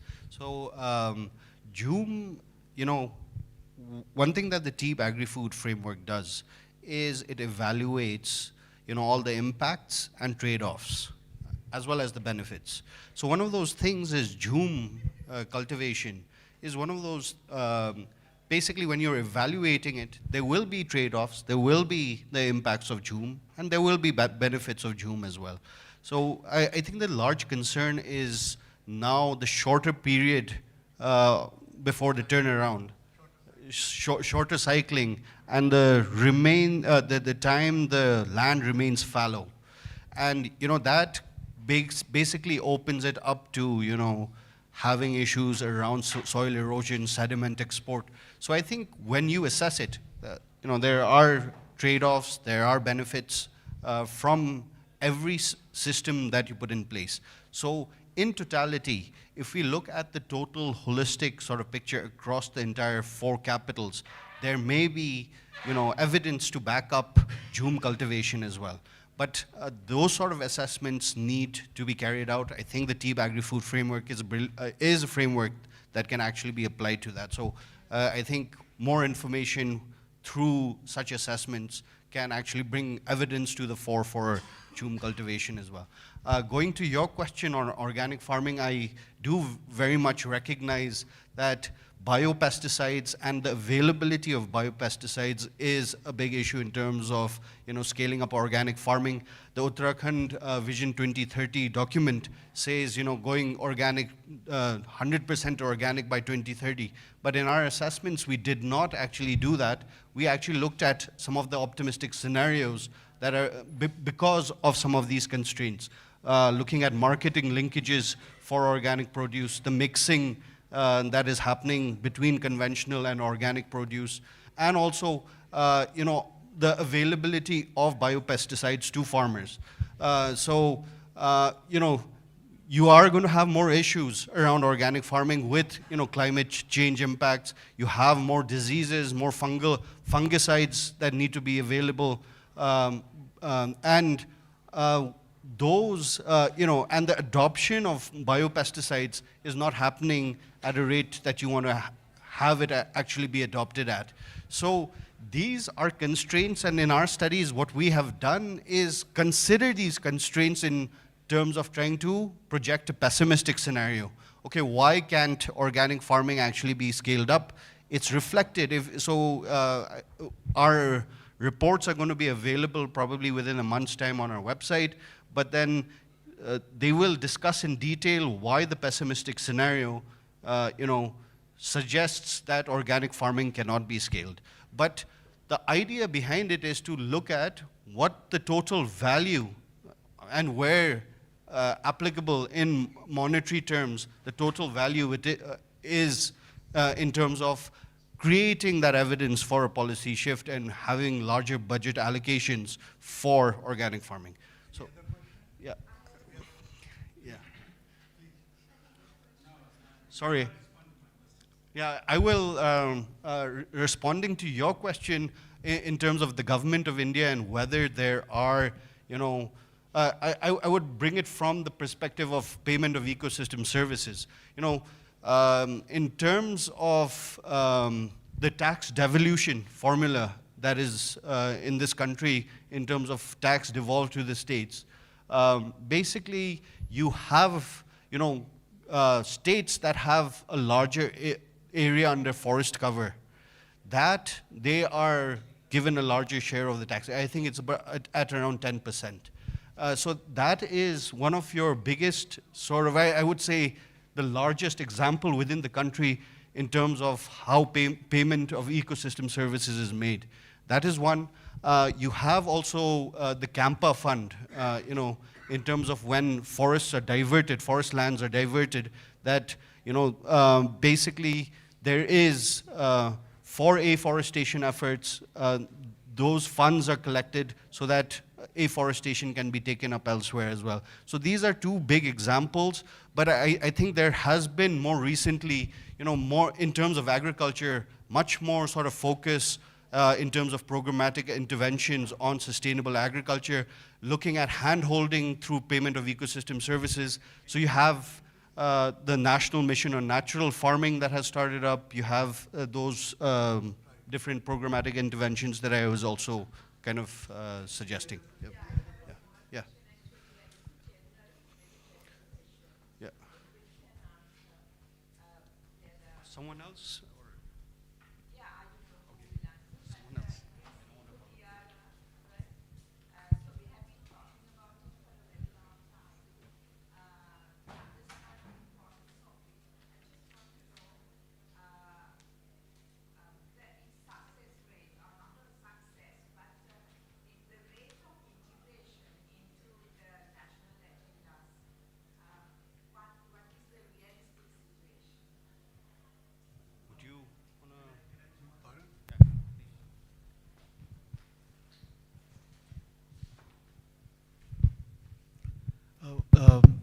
I'm Amit Tandon. I'm from National Disaster Management Authority. So in a very realistic sense about, because ecosystem-based DRR, definitely it's part of the mitigation, largely disaster mitigation, as well as when we look into the disaster recovery framework, we look into mitigation aspect, recovery aspect where ecosystem-based DRR can be integrated. On the very realistic fund, right now, within the National Disaster Relief Fund, which is for the 15 Finance Commission, 11,46,000 crore has been allocated. 20% of the fund has been reserved only for disaster mitigation. Over there, state governments are invited to apply for those mitigation fund. They can put up a project proposal and they can implement. So on a very realistic sense, these things are part of the mitigation fund, are part of the guidelines, as well as there's a fund allocation. What we lack is intent from the state to come, and also there is definitely a lot of bureaucracy in which the processes are slow, but there are processes, but we need more and more people to come and ask for that. Yeah. I hope I answered your question. Yeah.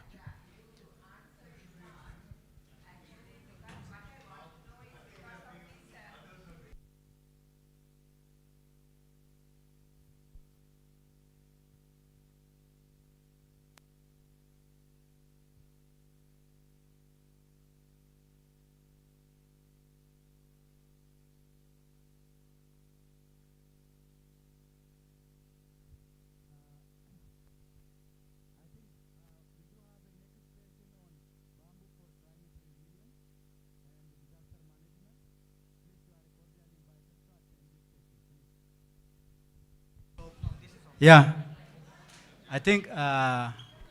Sagita, do you want to tell something to the audience? Let's catch up the audience.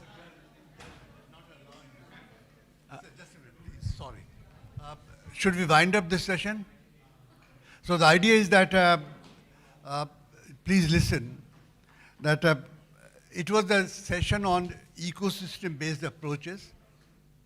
Disaster was not, in fact, the mainstream part of this one. My feeling is that, in which poor people's role was important, which was somehow not covered. My submission is that it was not on the disaster, but most of the people's questions were on disaster-related thing. Second was that how poor people are going to be, made more capable of adaptation, which was missing in most of the presentations. So in a way, I feel dismayed that it was not the purpose of this. The whole idea of this ecosystem-based approach was that how you make poor person capable of facing climate change. That was the main objective. Somehow, I feel that I tried to make give a context, but somehow this was not really, was not the purpose. I'm sorry to say it. Thank you. But overall, presentations are good. There were supposed to be certificates given and mementos. Ministry of Agriculture is already very keen on how do we integrate this and actually make it a larger part of, the whole setup for good evening, everyone. policy planning. So we'll have the next session on bamboo for climate resilience and disaster management. So I request all of you to stay back in this room. Maybe within 5 minutes we'll start the next session. Thank you. Budget allocations, you might see, payment of ecosystem services come up, or transition to organic farming. These are small steps that you're going to see the government take, but that's always based on evidence. So that's. Which is the nodal agency? ICAR is our implementing partner. Yeah. No, the organizer's laptop. So I just want to. आदिकाल से उत्तराखंड की धरती विश्व को सही मार्ग दिखाती आ रही, कभी ऋषि मुनियों के ज्ञान से, कभी योग के प्रकाश से और कभी धर्म के विचार से। आज पूरा विश्व जलवायु परिवर्तन और ग्लोबल वार्मिंग से होने वाली आपदाओं से जूझ रहा है, तो उनसे लड़ने के सही मार्ग को खोजने के लिए उत्तराखंड सरकार 6th world Congress of disaster management का आयोजन कर रही है। आखिर आपदा से जूझना और उससे जीतना हमसे बेहतर कौन जानता है। नमस्कार, धन्यवाद।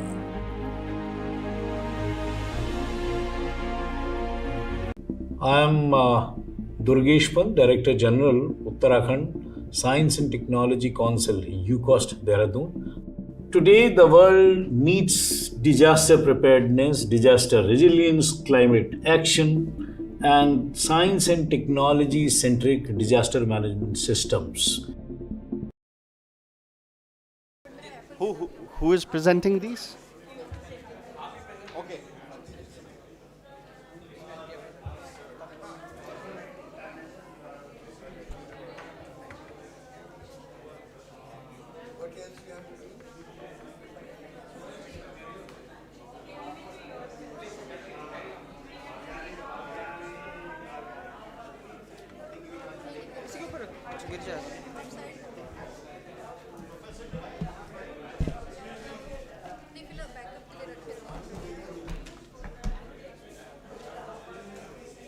वीडियो में साउंड भी है ना, साउंड भी प्ले होगा, ठीक है।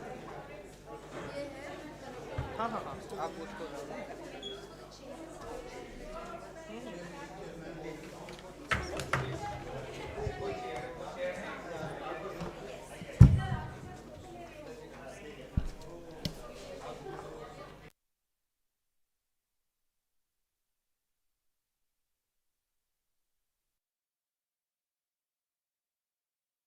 नमस्कार, मैं हूं पुष्कर सिंह धामी, मुख्य सेवक उत्तराखंड। आइए और 6th world Congress on disaster management में सम्मिलित हों और आपदा प्रबंधन में भागीदार बने। आदिकाल से उत्तराखंड की धरती विश्व को सही मार्ग दिखाती आ रही। कभी ऋषि मुनियों के ज्ञान से, कभी योग के प्रकाश से और कभी धर्म के विचार से। आज पूरा विश्व जलवायु परिवर्तन और ग्लोबल वार्मिंग से होने वाली आपदाओं से जूझ रहा है। तो उनसे लड़ने के सही मार्ग को खोजने के लिए उत्तराखंड सरकार 6th world Congress of disaster management का आयोजन कर रही है। आखिर आपदा से जूझना और उससे जीतना हमसे बेहतर कौन जानता है। नमस्कार, धन्यवाद। Disaster management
I am Durgesh Pant, Director General, Uttarakhand Science and Technology Council, UCOST, Dehradun.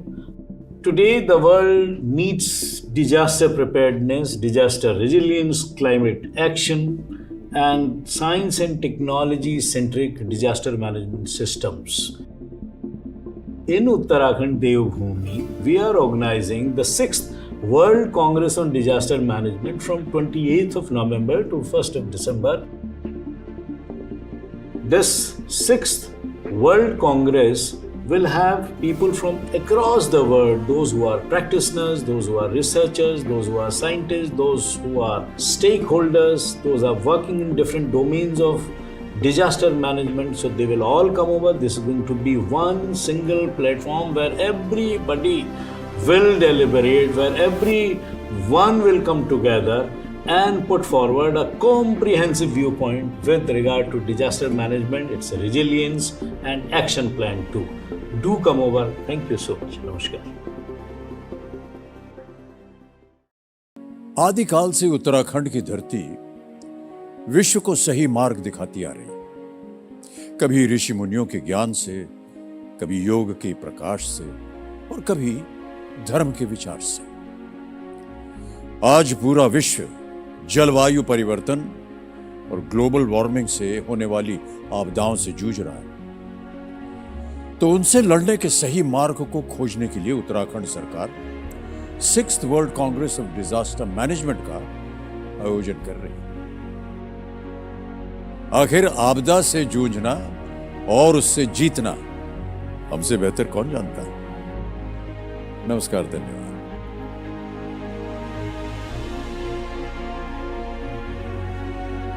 आदिकाल से उत्तराखंड की धरती विश्व को सही मार्ग दिखाती आ रही है, कभी ऋषि मुनियों के ज्ञान से, कभी योग के प्रकाश से और कभी धर्म के विचार से। आज पूरा विश्व जलवायु परिवर्तन और ग्लोबल वार्मिंग से होने वाली आपदाओं से जूझ रहा है, तो उनसे लड़ने के सही मार्ग को खोजने के लिए उत्तराखंड सरकार 6th world Congress of disaster management का आयोजन कर रही है। आखिर आपदा से जूझना और उससे जीतना हमसे बेहतर कौन जानता है। नमस्कार, धन्यवाद। I am Durgesh Pant, Director General, Uttarakhand Science and Technology Council, UCOST, Dehradun. Today, the world needs disaster preparedness, disaster resilience, climate action, and science and technology-centric disaster management systems. In Uttarakhand Devbhoomi, we are organizing the 6th World Congress on Disaster Management from 28th of November to 1st of December. This 6th World Congress will have people from across the world, those who are practitioners, those who are researchers, those who are scientists, those who are stakeholders, those who are working in different domains of disaster management. So they will all come over. This is going to be one single platform where everybody will deliberate, where everyone will come together and put forward a comprehensive viewpoint with regard to disaster management, its resilience and action plan too. Do come over. Thank you so much. Namaskar.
धरती विश्व को सही मार्ग दिखाती आ रही। कभी ऋषि मुनियों के ज्ञान से, कभी योग के प्रकाश से और कभी धर्म के विचार से। आज पूरा विश्व जलवायु परिवर्तन और ग्लोबल वार्मिंग से होने वाली आपदाओं से जूझ रहा है। तो उनसे लड़ने के सही मार्ग को खोजने के लिए उत्तराखंड सरकार 6th world Congress of disaster management का आयोजन कर रही है। आखिर आपदा से जूझना और उससे जीतना हमसे बेहतर कौन जानता है। नमस्कार, धन्यवाद। डिजास्टर मैनेजमेंट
आदिकाल से उत्तराखंड की धरती विश्व को सही मार्ग दिखाती आ रही। कभी ऋषि मुनियों के ज्ञान से, कभी योग के प्रकाश से और कभी धर्म के विचार से।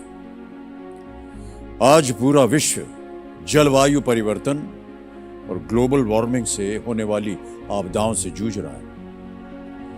तो उनसे लड़ने के सही मार्ग को खोजने के लिए उत्तराखंड सरकार 6th world Congress of disaster management का आयोजन कर रही है।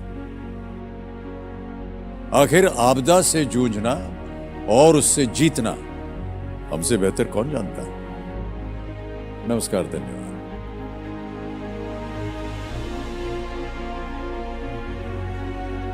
आदिकाल से उत्तराखंड की धरती विश्व को सही मार्ग दिखाती आ रही। कभी ऋषि मुनियों के ज्ञान से, कभी योग के प्रकाश से और कभी धर्म के विचार से। आज पूरा विश्व जलवायु परिवर्तन और ग्लोबल वार्मिंग से होने वाली आपदाओं से जूझ रहा है। तो उनसे लड़ने के सही मार्ग को खोजने के लिए उत्तराखंड सरकार 6th world Congress of disaster management का आयोजन कर रही है। आखिर आपदा से जूझना और उससे जीतना हमसे बेहतर कौन जानता है। नमस्कार, धन्यवाद।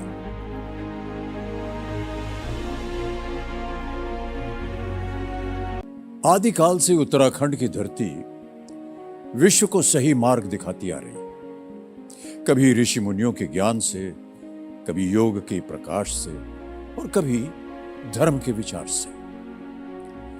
आज पूरा विश्व जलवायु परिवर्तन और ग्लोबल वार्मिंग से होने वाली आपदाओं से जूझ रहा है। तो उनसे लड़ने के सही मार्ग को खोजने के लिए उत्तराखंड सरकार 6th world Congress of disaster management का आयोजन कर रही है। आखिर आपदा से जूझना और उससे जीतना हमसे बेहतर कौन जानता है। नमस्कार, धन्यवाद।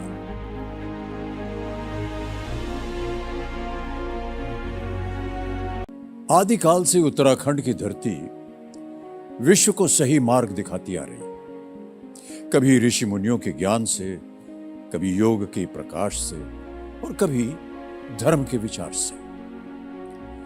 आज पूरा विश्व जलवायु परिवर्तन और ग्लोबल वार्मिंग से होने वाली आपदाओं से जूझ रहा है। तो उनसे लड़ने के सही मार्ग को खोजने के लिए उत्तराखंड सरकार 6th world Congress of disaster management का आयोजन कर रही है। आखिर आपदा से जूझना और उससे जीतना हमसे बेहतर कौन जानता है। नमस्कार, धन्यवाद।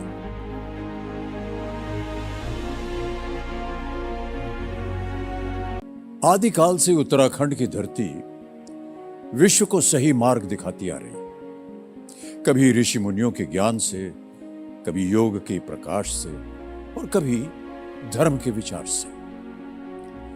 आज पूरा विश्व जलवायु परिवर्तन और ग्लोबल वार्मिंग से होने वाली आपदाओं से जूझ रहा है। तो उनसे लड़ने के सही मार्ग को खोजने के लिए उत्तराखंड सरकार 6th world Congress of disaster management का आयोजन कर रही है। आखिर आपदा से जूझना और उससे जीतना हमसे बेहतर कौन जानता है। नमस्कार, धन्यवाद।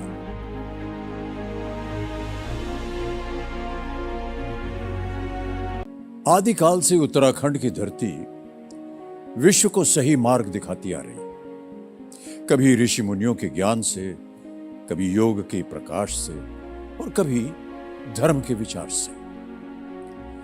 आज पूरा विश्व जलवायु परिवर्तन और ग्लोबल वार्मिंग से होने वाली आपदाओं से जूझ रहा है। तो उनसे लड़ने के सही मार्ग को खोजने के लिए उत्तराखंड सरकार 6th world Congress of disaster management का आयोजन कर रही है। आखिर आपदा से जूझना और उससे जीतना हमसे बेहतर कौन जानता है। नमस्कार, धन्यवाद।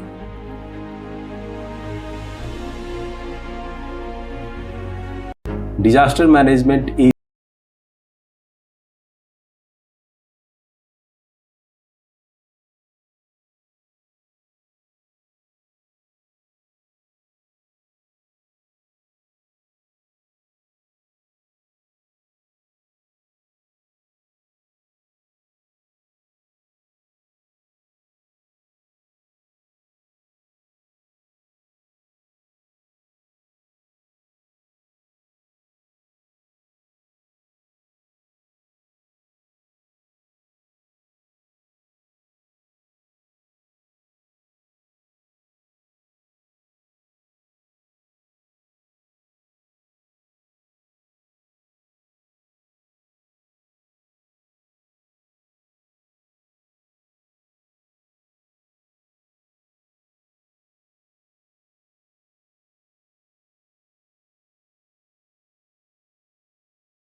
diverse terrains.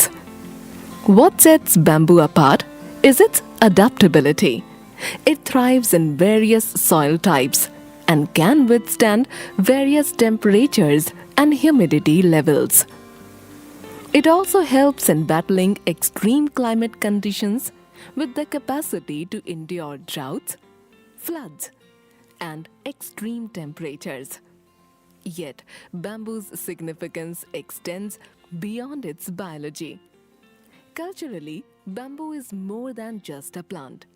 It's a symbol of strength and resilience, fostering strong social and cultural connections in communities around the globe. It plays a vital role in the lives of over 2 billion people worldwide, offering timber, crafting materials, fuel wood, and even acting as a natural shield against strong winds for traditional housing. The importance of bamboo isn't confined to tradition alone. it's a significant player in the global economy. Have you ever thought about how much the bamboo industry contributes to the global economy? $60 billion and drives over $3.4 billion for international trade. These industries are poised to further promote green growth strategies both nationally and globally, creating opportunities for sustainable economic development. However, while having a tremendously positive impact on the economy, bamboo also proves to be an environmental champion as it is a key player in climate change adaptation and mitigation. It excels in building environments, preventing ecosystem degradation, and restoring degraded lands. Bamboo's unique advantage lies in its ability to yield annually for 30 to 100 years without disturbing its extensive root system. Its rapid growth and adaptability to various soils and climates make it an exceptional candidate for carbon sequestration and combating climate change. Moreover, bamboo forests and plantations help communities adapt to climate change impacts while reducing pressure on forest resources. It's a promising species for environmental stability and livelihood security. In addition to keeping the air clean, it also acts as a reservoir, collecting and storing large amounts of water in its rhizomes and stems during the rainy season, then gradually returning it to the soil, rivers, and streams during droughts. This unique property makes bamboo a powerful ally in reducing soil desertification and makes it an effective guardian of soil. Its fibrous root system, extensive network of rhizomes, and permanent canopy provide multiple layers of defense against soil erosion. The surface layer of bamboo's root system can extend up to 100 kilometers per hectare.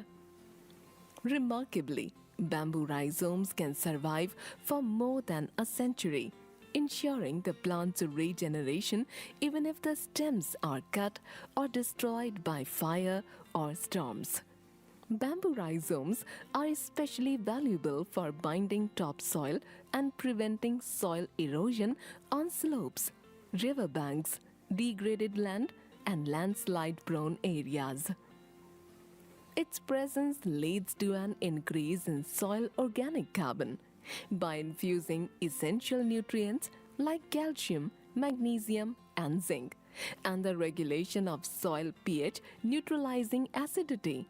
This translates a happier and healthier soil quality. The leaf litter and fine roots of bamboo add organic matter to the soil, enriching its fertility. With their ability to continually facilitate nutrient circulation, they excel in the restoration of areas with degraded soil due to industrial use or mining. Additionally, leaf litter helps conserve moisture by reducing evaporation and maintains a microclimate in the understory.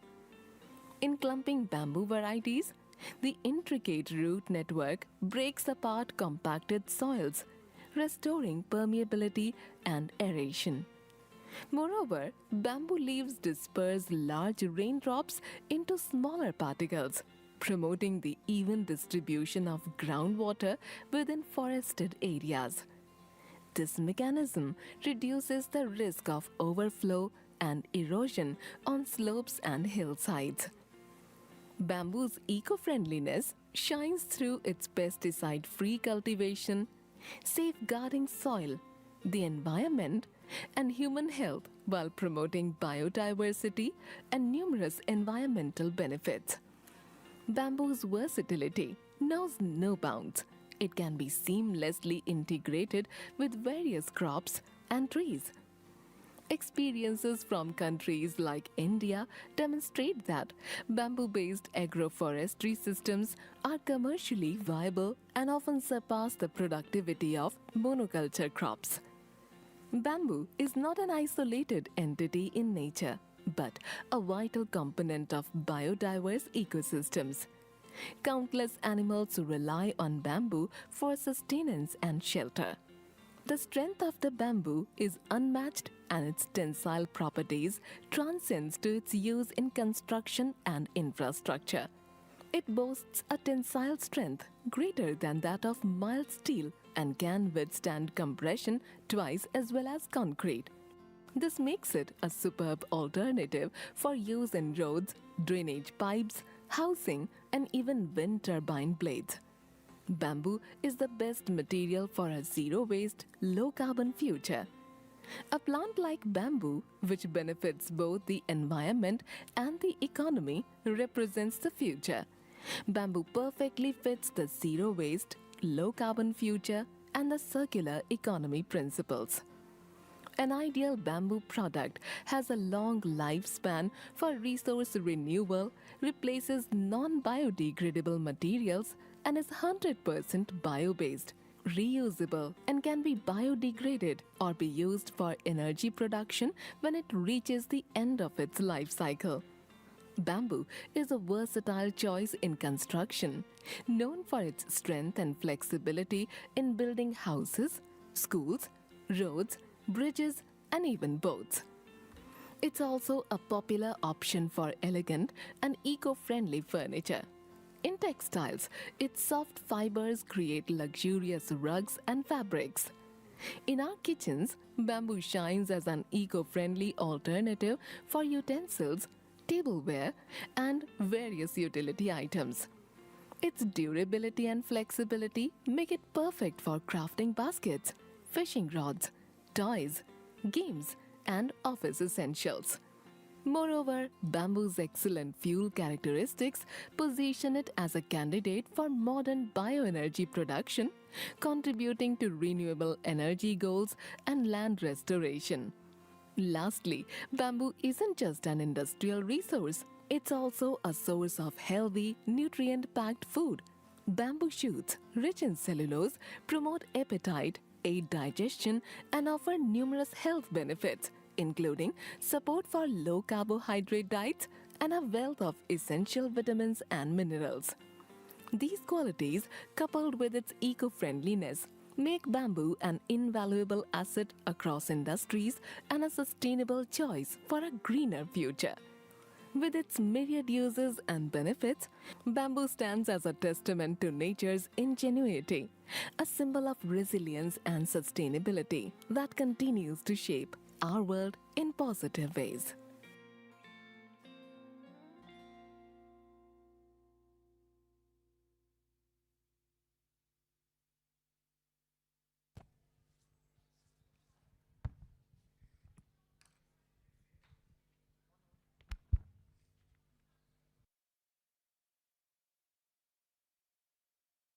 आदिकाल से उत्तराखंड की धरती विश्व को सही मार्ग दिखाती आ रही। कभी ऋषि मुनियों के ज्ञान से, कभी योग के प्रकाश से और कभी धर्म के विचार से।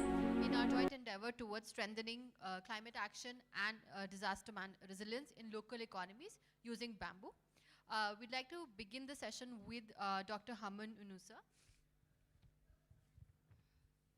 Dr. Haman is the Deputy Director at the Ministry of Environment, Nature Protection and Sustainable Development in Cameroon. He holds a PhD from the University of Leiden, Netherlands. He has worked in many environmental projects in the ministry. He is also the focal point for the Red Plus in the ministry. I request you to please make a presentation on ecosystem restoration using bamboo in Cameroon.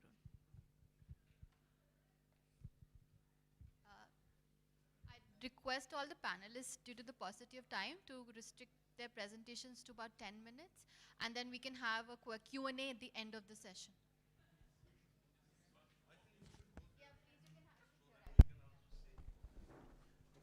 Thank you very much. My presentation is going to be very brief because you have already presented the importance of bamboo. So I will just explain how we use bamboo in our project to restore some degraded ecosystems. So the topic I'm presenting is bamboo for climate resilience and disaster management. I skipped this.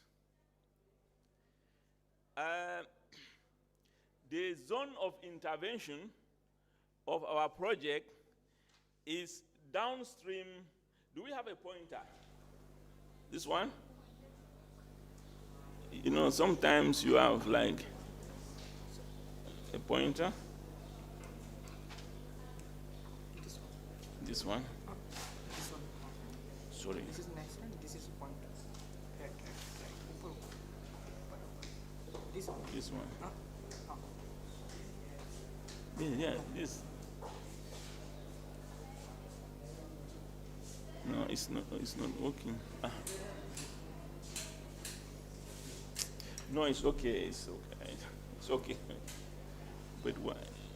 But this is okay.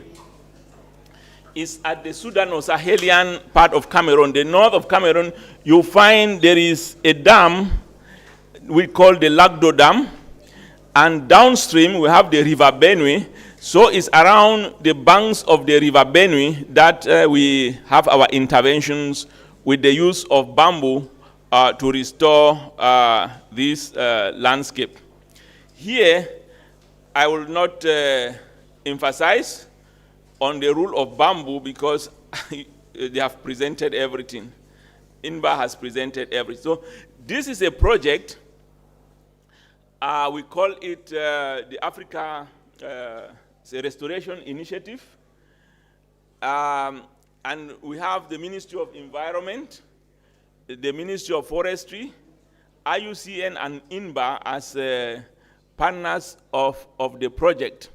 So the main objective of the project, first of all, is to solve the problem of flooding, overflooding of the downstream from the Lagdo Dam, which affects, there's a big town, we call it Garwa. It's a town with settlements around that area. Flooding usually destroy croplands and affect the inhabitants.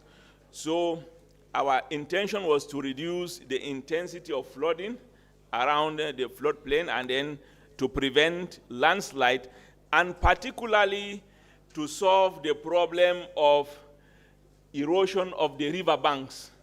So you have erosion of the river banks and silting of the river, which encourages these floods. The government had tried to use mechanical approaches, to use concrete with stones like embankments and, build walls along the river banks to prevent the collapse of the banks, because some of the roads that were passing around that area collapsed.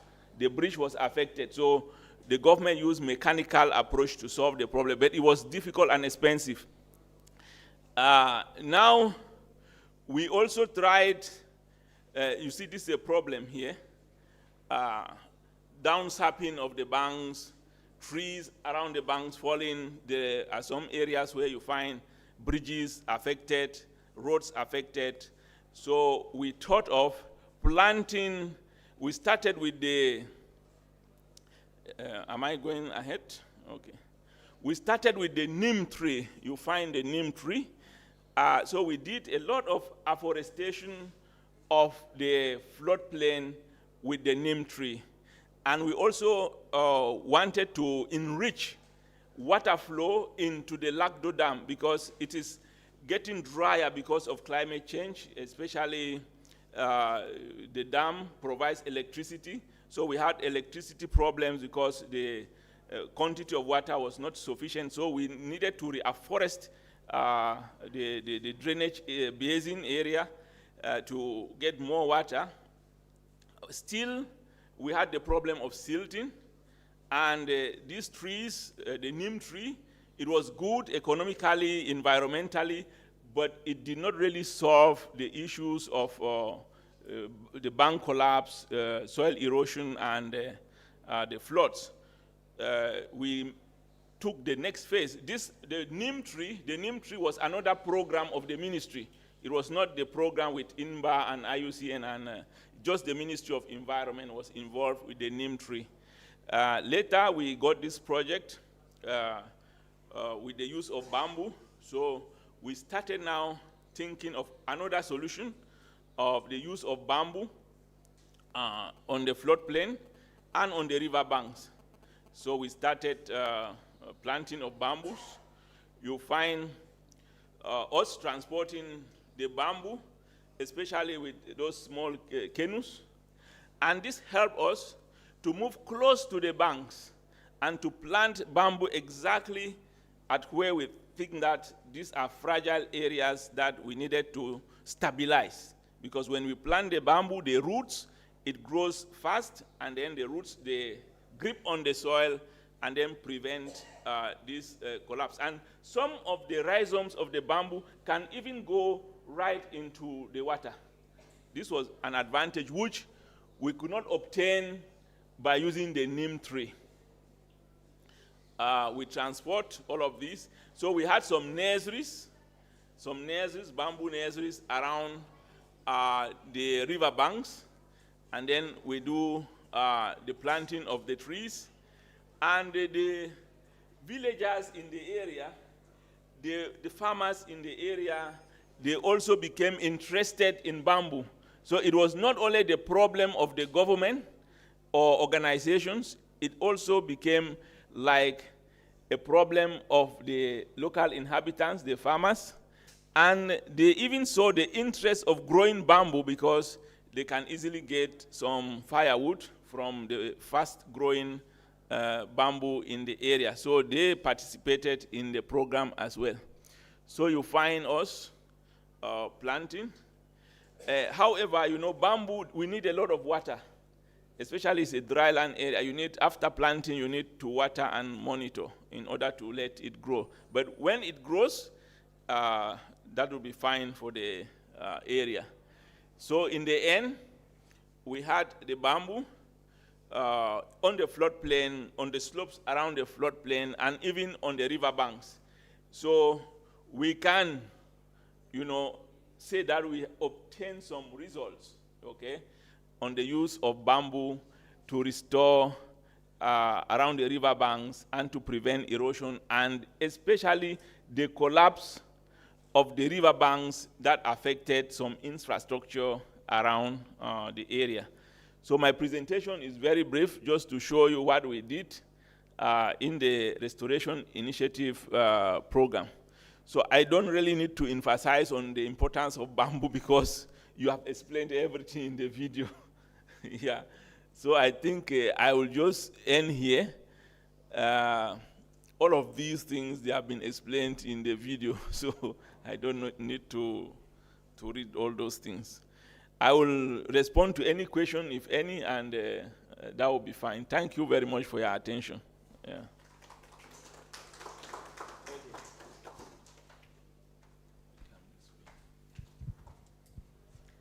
Thank you so much, Dr. Haman. I think that's a very great example, to demonstrate the success that has been achieved.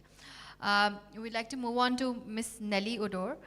She is a wood scientist working for the Kenya Forestry Research Institute for the last 30 years. Currently, she is the program director for KEFRI's National Forest Products Research Products Program. She's also the National Product Coordinator, Kenya, for the Dutch Sino-East Africa Bamboo Development Program since December 2016.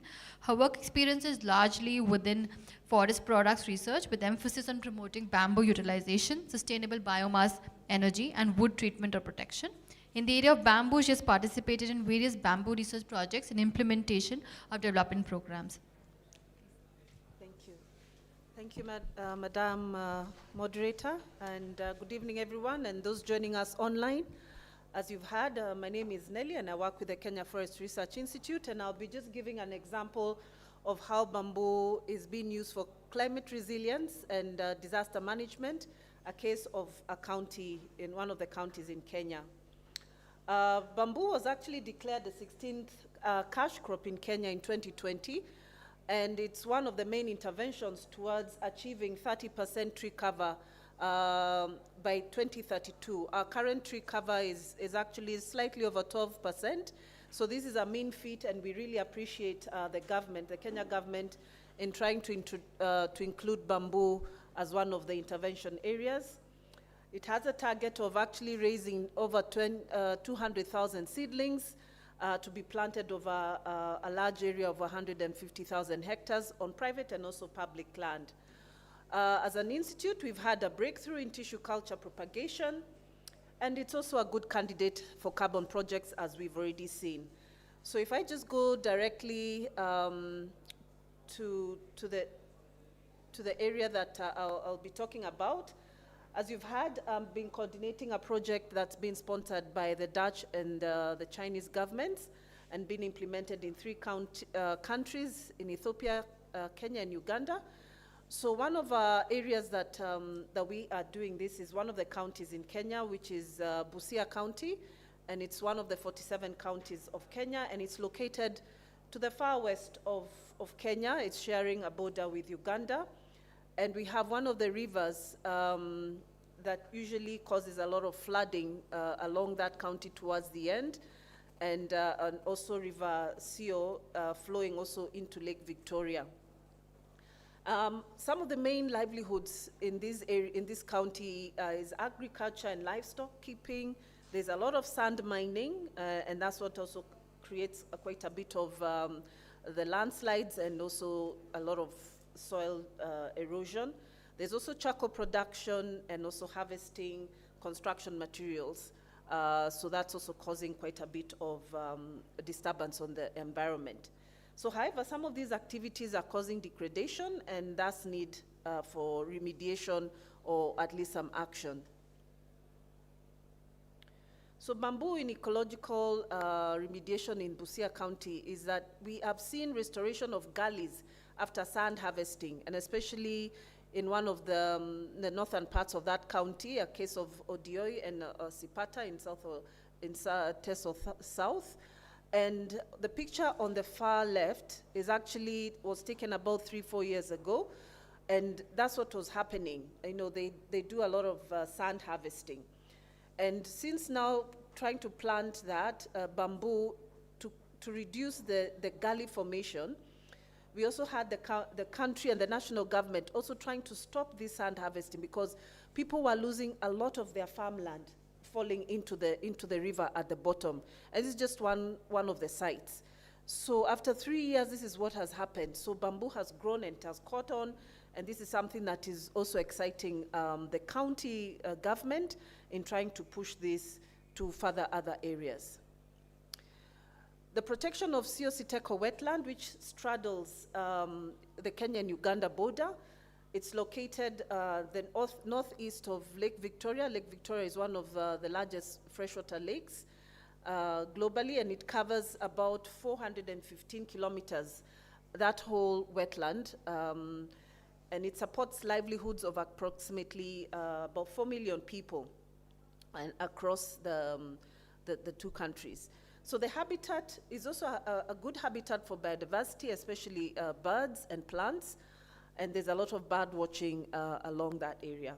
So the challenges that we've seen in this area is that there's rapid growing population, widespread poverty, and inadequate awareness of the wetland ecosystem value by the local communities, such that now there's a lot of sand harvesting and then overexploitation of wetland resources. Wetlands become a very fertile area where the silt from the farmlands goes and settles. So there was a lot of farming going on, and of course that affects the whole water system there. So the threats were including unsustainable land use practices and overexploitation of wetland resources, such as harvesting of the papyrus, which was holding together the soil and the ecosystem there. The wood, that was also some of the trees that were there. You can see there's a lot of no trees you can see there. And also fish and sand and grass were some of the things that they were extracting. So these unsustainable land practices were causing a lot of threats. So there's over-exploitation of these resources, and then there's an uncontrolled water abstraction and pollution and much more. So what we had to do as a project and also with a community-based organization is that we had to raise awareness in these communities so that they could start protecting these areas, so that they would reduce flooding further down the wetland. So you can see after that intervention, they started planting bamboo, and this is just now after about 3 years that has taken place. In stabilizing the river Nzoia dikes, this was an area again along the river Nzoia. You tend to have a lot of flooding, and especially this is the season where it's raining in Kenya quite a lot. So this river is prone to flooding, and rainy seasons, especially in Budalangi, there's a flood plain, and it usually causes a lot of people have to be evacuated and moved out to higher ground, and people lose their livelihoods and also their lives sometimes. So the government has built dikes to avert this problem. But however, sometimes the water comes so much, and maybe it has even collected debris like trees, it even breaks those dikes. When we started planting just on a pilot, just to plant bamboo on top of these dikes to stabilize the dikes, it has helped so much. Not only has it created even some places where people can even sit and have even meetings, even we raise awareness even with communities just under these bamboo plantations. So they actually are able to see what this is doing. This also is a source of calms, or the poles for the bamboo for various uses. The community are now appreciating that. And the bamboo forest creates again an climate that I've said that offers other benefits. Other benefits also for this bamboo is providing livelihood options, because we've said with disaster management, we've got to think of people first. So what options are we having that they can be able to get a livelihood out of this plant that we have introduced? So this particular county has over 15 registered bamboo nurseries, and currently there are over 6,000 farmers who are growing bamboo and providing a source of calms for sale, for making building material, for weaving and other products, making furniture and handicrafts, where we've been able to even get youth trained and be able to get livelihoods out of it. So the pictures at the bottom or at the top, of course, that's one of the bamboo nurseries, where I think this is one of the lady-led nurseries, where for the last 7 years, she's been able to put up even a permanent house, raise the economy and the livelihood of her home. And this is just one of the examples. The farm at the end is a farmer who's already established bamboo over several hectares of land. And over the years, this is what has happened, and we help them with sustainable management. We're also creating a bamboo yard, just the way we have timber yards, that people can come and just be able to select bamboo, the sizes already treated. So this is also a yard that's been set up in this particular county. Just before I conclude, this is also another area that is providing livelihood. Do you remember the first slide I talked about some of the activities that they're involved in is charcoal production. And of course, this is one of the reasons that is causing a lot of deforestation. So providing a sustainable source such as bamboo to provide domestic and even industrial fuel wood, this is something that we've been able to support as a source of alternative household energy, making charcoal briquettes.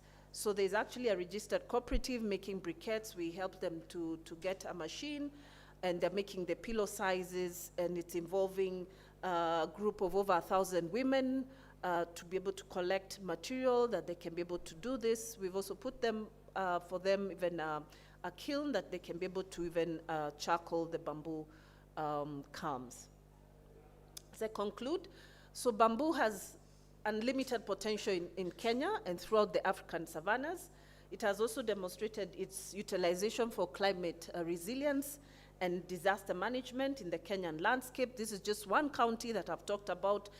We've also other counties that we can also say that we've also used that. So Busia County has demonstrated that bamboo has been accepted by the community for provision of various livelihood needs.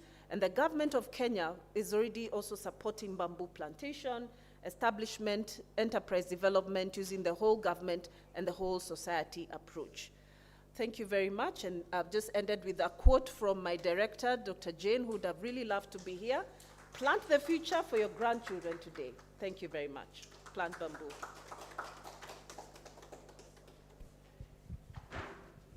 Thank you so much.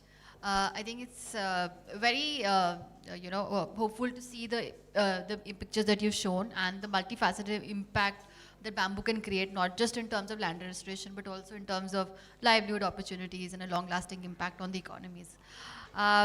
Thank you. Moving on to Dr. Tesshom Tamarat.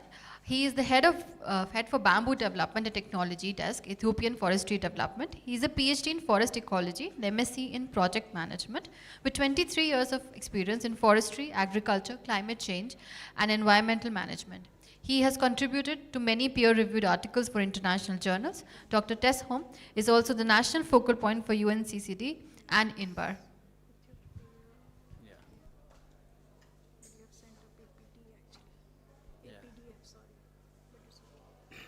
Thank you, Madam Moderator. My name is Tesshom Tamarat. I'm from Ethiopia. Actually, I'm working for Ethiopian Forestry Development, head for Bamboo Development and Technology Desk. I'm also a focal person for INBAR. So today I will try to talk on how bamboo value chain is developing in Ethiopia and contributing for the national GDP, as well as how bamboo is contributing for the restoration and mitigation of disasters in areas of where we are implementing restoration. So these are the contents that I will start by talking about the background, about the resource base, product lines that we have, the policy and strategy, the enterprises, how they are practicing for climate change, and then I will come up to the conclusion. So let me start with the notion, the idea that we have in Ethiopia. The bamboo resource utilization is really underdeveloped and at infant stage, as all African did. So bamboo sector in Ethiopia involves low value chain. We are still contributing less for the export and import market. When we see the global bamboo trade, it's valued about 90 million USD now, current estimate shows, but our contribution to bamboo to the global market share is lower than 1%, as it is indicated. We export only 0.2% and import more 0.4%.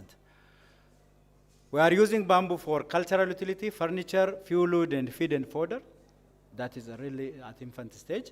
And there are few industries, limited number of industries at large scale, who are still producing briquettes, flooring, bamboo stick-based products. Let's see the bamboo resource. We have both the natural and the plantation type. We have the largest bamboo resource in Africa. It's obvious, nearly 60% of the African bamboo resources is found in Ethiopia. In 2018, in collaboration with INBAR, we estimated the bamboo resource, which is estimated to be 1.47 million hectares. Out of this, most of the bamboo are really held by smallholder farmers. We also have a communal forest, state forest, and association forest. Around the world, we have 1,600 species, but in Ethiopia, we have 2 native species. These are the highland and the lowland bamboo species. And for the last 30 years, we tried to introduce some exotic species and make adaptability trial. And 5 species have become very prominent and vigorous so that we can include it in our plantation program. The product lines, as you can see, we have a small, medium, large scale industries. Along the value chain, we have the resource producers, processing enterprise, traders, middlemen, and consumers. So the existing bamboo product lines, as you can see in the picture, this is a large scale industry, adult large scale industry found near Addis Ababa. We produce bamboo crafts, basketry, furniture. We also use for construction, especially for scaffolding. We have also industrial products in some of the large-scale industries, the panel, stick-based products, bioenergy also highly produced, like charcoal. We have also using fast feed, food, and in the area of Benishangul, they are using the shoot for food. Still, when we look to the product lines, bamboo panels, we are producing flooring and ceiling tiles and boards in some of the large-scale industry. In other industry, we are producing bamboo sticks, curtain, table mats, incense, and toothpicks. For the energy product, we have the value chain for the charcoal, briquette, and pellets. But for the new investors who are coming to invest in bamboo, we have a potential for pulp and paper. Almost 68% of the Benishangul Gumuz lowland bamboo is potential for pulp and paper. We also have the laminated bamboo lumber, oriented stand board, medium density fiber boards are being now expanding along all the nations, all the regions. So paper-based products substitute plastics in the future.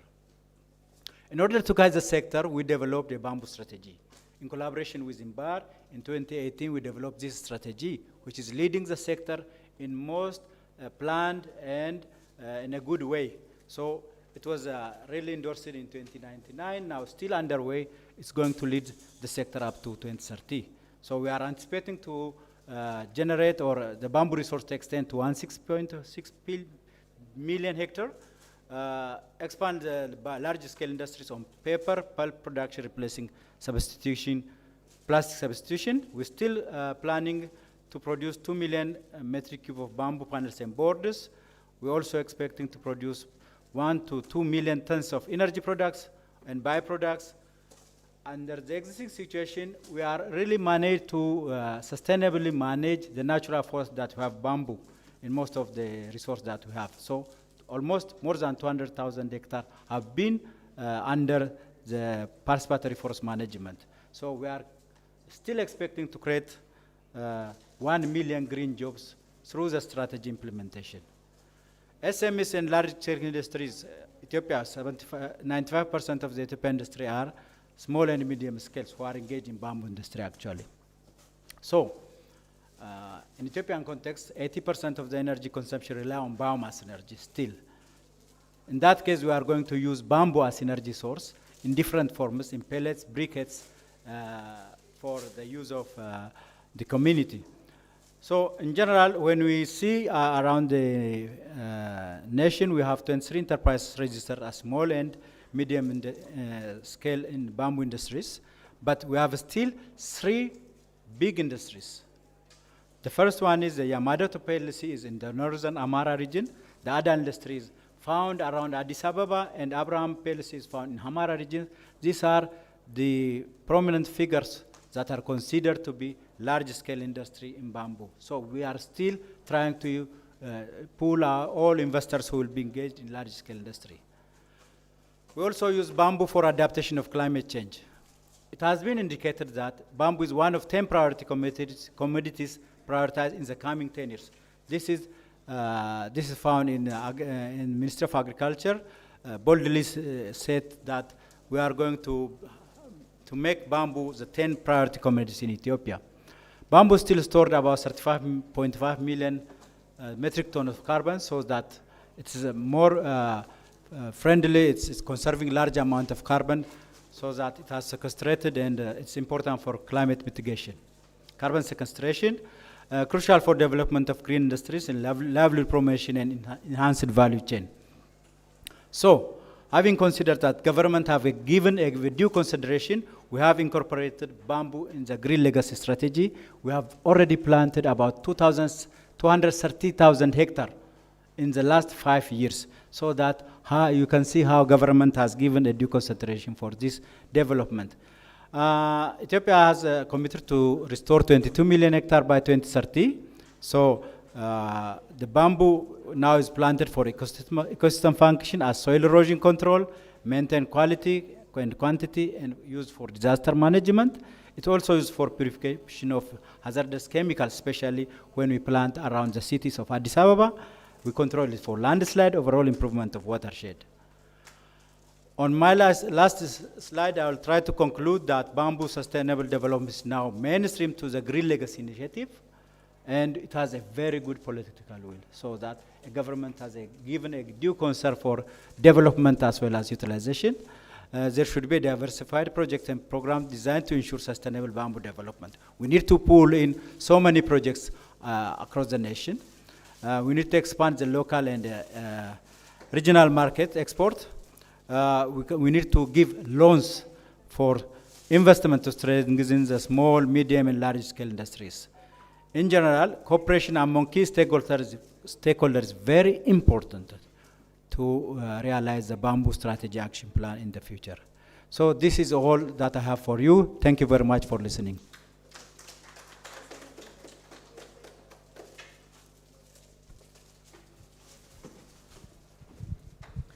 Thank you so much for that presentation. I think it's a very good group that we have of panelists. I've not had to remind even one person of the time limit. So that's very nice. Thank you so much for that. It's very encouraging to see the concerted effort from the government in terms of policy that is being executed in the country. We'd now like to move on to Dr. Sangeeta Agasti. She's the Regional Director, South Asia of International Bamboo and Rattan Organization, INBAR. Sangeeta is a doctorate in interdisciplinary areas of environmental science, economics, and business sustainability. She has nearly 20 years of experience of working in the sustainable development arena, including nature-based solutions, MSME cluster development, value chains, entrepreneurship, sustainable consumption, and production. She has led over 60 development initiatives in more than 20 countries in Asia, Africa, and Europe. Sangeeta has been actively involved in policy development at national and international levels and has worked on several multilateral and bilateral organizations. Thank you. Oh, I think, yeah, I have a really short height. Yeah. So the laptop is hiding. Yeah. So I'll make a very brief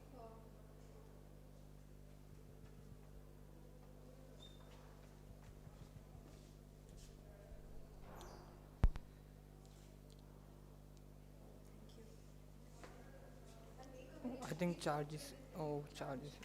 Okay, मैं लेके आता हूँ आप इसको. Yeah, I think this is okay.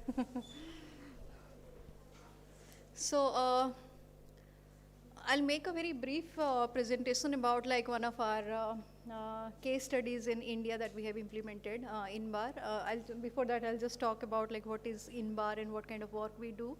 So INBAR is basically a kind of intergovernment organization. We have about like 50 member countries, largely from the global south. About like 40 members are from the global south. They have the like bamboo resources there. So we are assisting these member countries to actually promote bamboo or bamboo-based sustainable development in the countries. So, and we have 5 regional offices. So one regional office is in New Delhi, which is like coordinating initiatives in the South and Southeast Asia region. These are our member countries. So we have this kind of a spread. A little bit about like the bamboo, how big is this sector and all. So we have already seen in the video actually that like how many people are involved. So such a like huge mass which is directly involved in this bamboo-based livelihood, basically about 2 billion people. So we have about like 10,000, those are the documented users of bamboo basically. And there are about 1,642 species, documented species I would say of bamboo, 30 million hectare of bamboo coverage we have in the world, and about 60 billion of international production and consumption is happening, out of which like about 3.4 million of international trade is happening. And you can see in the picture that different types of bamboos are there. Like, and we have already seen the economic and also ecological benefit of bamboo. So basically, like for the past 2 days, like we were discussing about various like, sustainable production and sustainable consumption based options to address the ecological challenges in the country, in different countries, different geographies basically. And bamboo is such a beautiful like material which actually addresses both the aspects, ecological sustainability or the balance, and also economic opportunities for different economies. And also it generates a lot of social, benefits, because there are a large section of people who are directly dependent on this kind of a resource for their livelihood. Say for example, India, we have about like 10 million people who are directly for their full-time kind of livelihood, and also indirectly or partially, they have this kind of a livelihood in many sections, many sectors, many states basically. So this is a huge like population which is directly dependent on this kind of a resource. It has a lot of ecological services. We have already seen like how it actually helps in terms of the soil, the conservation, how it actually mitigates a lot of like climate problems. So here in India, if you look at like these are globally different types of product options. Like there are industries, there are people who are manufacturing different type of products. So you can see that from very basic craft or artifact kind of product to a very advanced kind of range. We have that kind of thing, like scrimber or laminated composite based products. At the left hand corner you can see that like the floor tiles, the furniture, wall panel, all these kind of products. There are high-end products are being manufactured using bamboo. There are like this car interior is also like manufactured out of bamboo. Different type of like applications are there. We have energy options that we have seen in the previous presentation. The gaseous form, the liquid form, and also the solid form. So we have like all the energy options, fiber, fabric. So a lot of opportunities are there. So it's not only giving ecology or ecosystem related services, but it also generating a lot of economic opportunities for the people. So we have done a lot of like experimentations in different areas. So this is a recent experimentation actually with FAO's technology, because like in a country we have seen like particularly in many states of India, highly flood prone areas are there, and people are losing life every day based on like the river way accidents are happening, or flooded area, relief is not being able to reach to the people and all. So, and we don't have like very huge, robust kind of systems of like creating or manufacturing advanced kind of like this kind of boats and all. So we have tried to actually create like bamboo composite based, basically lightweight kind of boats for addressing those kind of like challenges. And we are supporting the entrepreneurs who have those kind of technical, ideas. Basically, we are providing them the required, like the material-based ideas that how they can actually replace the, unsustainable or less sustainable material and use more of this kind of a highly renewable or a green kind of material. So now I'll come to the case that I was talking about. So we have already heard like very interesting cases from Cameroon and Kenya. This is a small experimentation in India. So here actually, many people here might be knowing about the city called Allahabad in UP. So it's actually a place where the sangam of 3 rivers like Ganga, Yamuna, and Saraswati. So this area like is a very soil rich kind of like we have good, kind of like a base where it's known for very religious kind of like events are happening over there, and people come to that area basically for worshipping and all.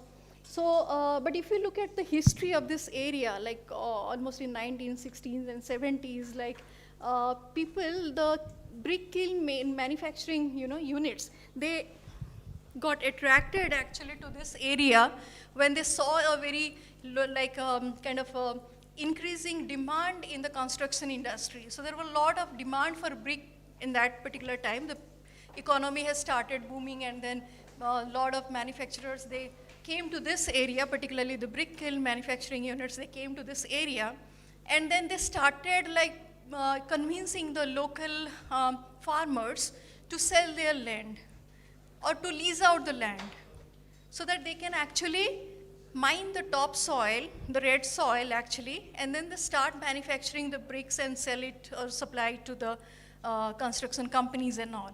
So the people, to get easy and quick money, the price that they were offering was like 20 times the price of the land at that point of time.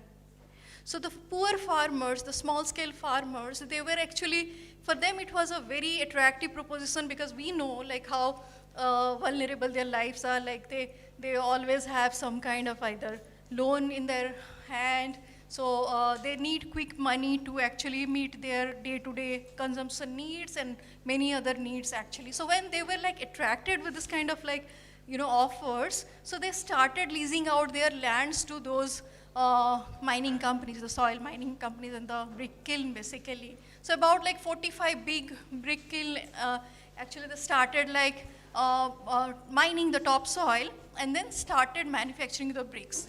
So this was a very attractive proposition at that point of time, but gradually what happened, like that local ecosystem then saw a lot of challenges, climate related challenges.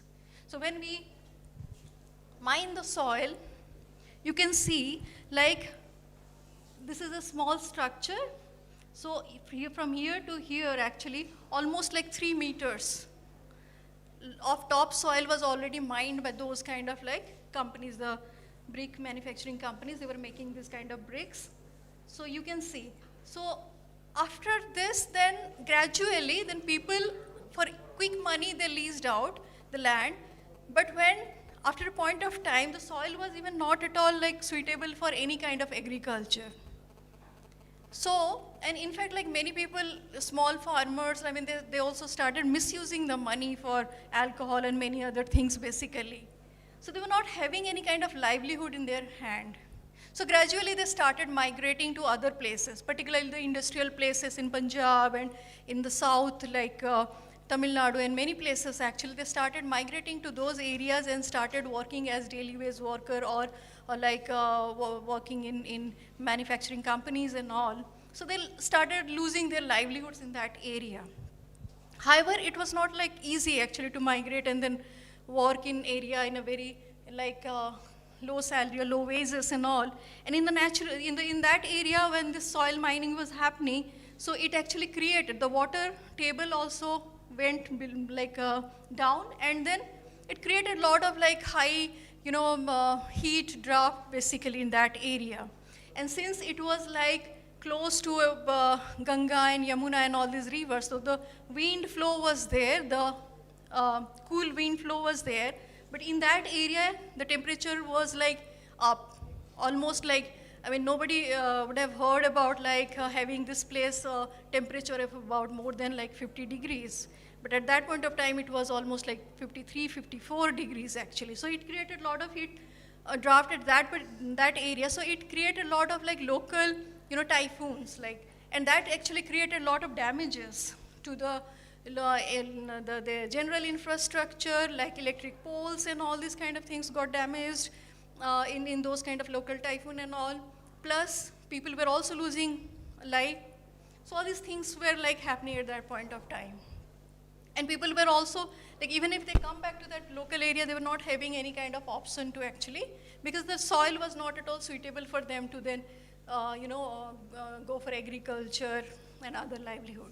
So what we did, we collaborated with a local NGO, civil society organization, and then started like convincing the local farmers actually to, restart like or relook at local options basically. First to start with like how to conserve that land, how to make it more fertile gradually so that they can have like more, agriculture options over there. So about like 4,000 hectares of land was, affected. So we started with like a small pilot of about like 160 acre in 2 villages with these many people, 2,340. And then gradually we then, scale it up. Like we planted bamboo, not on a, like the whole landmass, but wherever there was like a possibility, like first at the corner or the points of the agricultural field, so that it can actually start protecting the soil. It can actually, recharge the groundwater and all. And then gradually then we provided them the technology, the knowledge actually to go for large scale then plantation. So you can see like, we also supported like creation of different type of nurseries which can actually start like supplying, the saplings. Now I'll just quickly summarize the benefits. Like in these many years, like we started with True Village, then we scaled it up like to many villages, and the local, we developed the capacities of local intermediary organizations who are now actually supporting the people to, scale it up. So you will see that in these many years actually, the 80,000 around like hectare of land. We have already like been able to actually make it like fertile. It improved the livelihood of in 96 villages. So the water table from 40 meters below in this year actually, it went up to 33 in 2003, and now it's about like 15 to 80 meters. So you can see a huge like difference, like how the groundwater level is actually growing up. Then the soil, the micronutrients, like it enhances the micronutrients so that people are now being able to, and they are not like doing only bamboo thing. I mean, bamboo is just a supplementary kind of a thing for them, but they are now being able to actually plant a lot of other crops there through the intercropping method basically. And many people, they have come back to actually that area, and then they have started like enjoying, like having their life, the original livelihoods over there. So now the temperature has also gone down. It also has an implication on the biodiversity, particularly with that kind of a area with high temperature on many birds and other mammals. They started like migrating to many other places. Now you will see a lot of these things are like coming back to that area. So this is like kind of a summary of this case basically. And now the thing is that this is just a small example. We have a lot of wasteland in the country, particularly India, which is having, we have like, if you look at the industrial sectors, we have a lot of manufacturing sectors. About like 99 subsectors we have in the country. We have like about more than 10,000 like industrial cluster areas actually. And many manufacturing, we are global leaders in many things like the foundry or textiles and many things actually. So directly or indirectly, we are creating this kind of pressure on the climate and on the lands basically. So there are a lot of opportunities of like restoring this kind of lands and giving opportunities, livelihood, and also many other social opportunities to this kind of people. Yeah, thank you.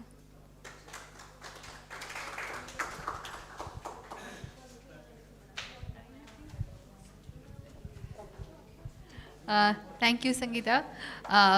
Very impactful case study, I must say, because it really highlights the multi-fold impact that bamboo can have, not in terms of land restoration, in terms of biodiversity, climate, and overall impact on livelihoods and socioeconomic opportunities. I'd like to invite now Esteban Torres. He is an architect and master in local community development management. He was advisor to the Ministry of Urban Development and Housing of Ecuador for the last 2.5 years, where he coordinated the formulation process of the national urban policy. He was also a part of the team responsible for designing new housing projects. Excuse me.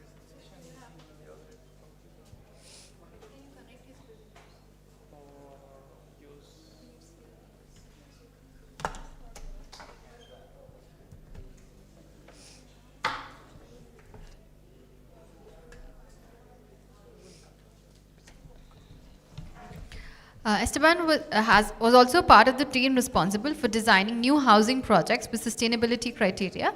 He has extensive experience in the management, formulation, implementation, and evaluation of development projects related to the exchange of best practices, interinstitutional articulation, technical support to local actors, capacity building, and sustainable development. He is a university professor and a qualified trainer in bamboo design and construction.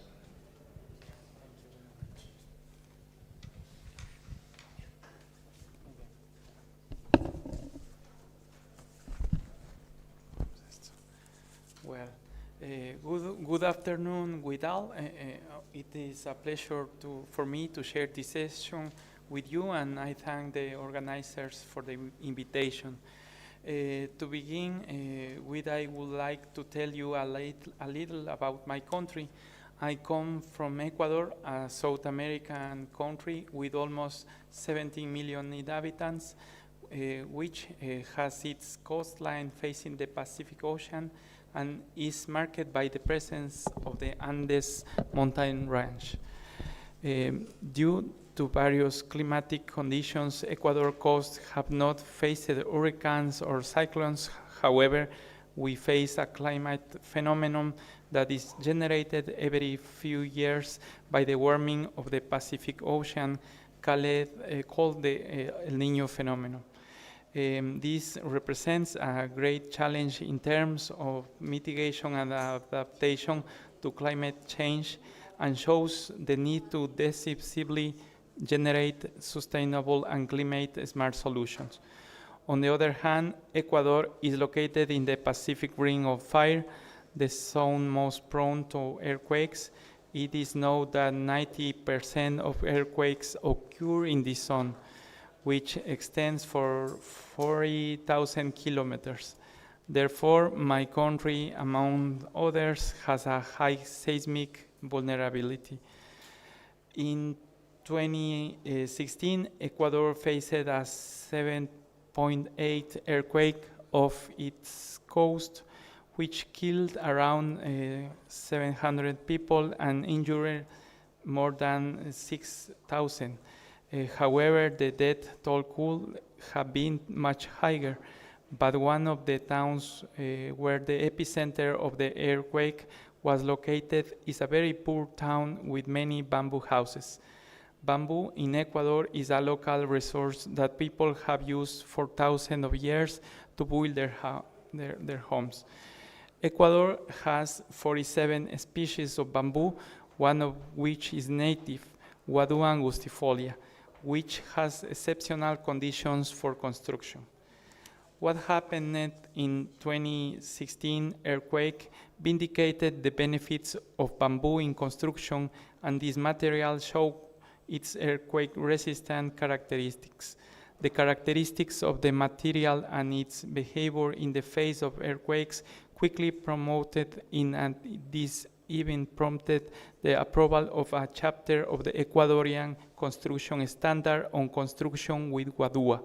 The norm was approved in 2017, and its approval was another important boost for bamboo construction.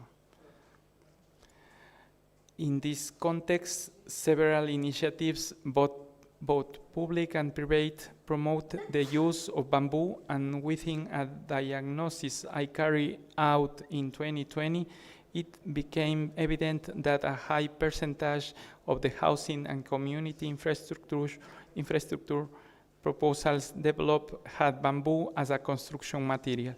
In this scenario, compliance with building regulation was also widely disseminated due to the effects of the earthquake. However, the proliferation of bamboo in construction did not necessarily comply with technical regulations. Ignorance of the use of the material in design and construction was evident in some cases. In addition, it is important to differentiate between the use of bamboo in temporary structures that not to require high durability and permanent structures that must meet all the quality standards for raw material, design, and construction. Faced with these problems, civil society organizations and independent professionals organized around the bamboo sector within the bamboo sector roundtable responded by generating proposals for community infrastructure that complied with technical standards. In addition, with the support of INVAR and the initiative of civil society, training processes in bamboo construction and design were generated with the aim of promoting the proper use of bamboo in construction. Given that its misuse was deteriorating the prestige of the material. In order to guarantee a sustainable management of the resource, INVAR has also developed training processes with producers to guarantee quality raw material, and with the objective that the demand for the resource does not end up generating an unsustainable use of it. Also, technical contents were developed with a wide participation of experts regarding the maintenance of bamboo buildings, contributing in a convincing way to the strengthening of the bamboo sector in Ecuador. All these efforts have positioned bamboo in the construction sector in Ecuador, and its potential in environmental terms continues to strengthen this image. The use of bamboo for sustainable construction has a high potential in environmental and economic terms. Bamboo is an alternative to climate change and risk management in Ecuador. In this context, as part of the implementation of the public housing policy, it is planned to implement housing solutions that incorporate sustainability parameters. So the use of bamboo as a building material is an alternative to replace the use of wood, and due to its characteristics of management and use and its low carbon footprint compared to other materials, it can contribute to reduction of CO2 emissions. The Ministry of Urban Development and Housing incorporated among its proposals a housing design that uses bamboo as a construction material. The house complies with the Ecuadorian building regulation. It is a bioclimatic, safe, durable, and comfortable house of 56 square meters of construction that has all the necessary facilities and finishes. To date, 20 houses of this type have been built. The use of guadua and other sustainable materials in the construction allows, on the one hand, to generate income for the producers, and on the other hand, to generate employment for the local labor force, stimulating the local economies of the territories where these constructions are carried out. In addition, another typology was developed that has a bamboo roof, the design of which offers thermal comfort, incorporates less energy than iron, and has mobilized local economies linked to the bamboo production chain. To date, more than 1,300 houses have been built with this typology. Finally, promoting an adequate use of bamboo in construction as part of the implementation of the National Housing Plan requires the strengthening of local processes that allow for skilled labor and quality raw material. In this regard, the INVAR has been developing a capacity building program that has generated important results, which constitutes the support for the construction of social housing with bamboo promoted by Ministry of Ecuador as part of its public policy. Thanks for your kind attention.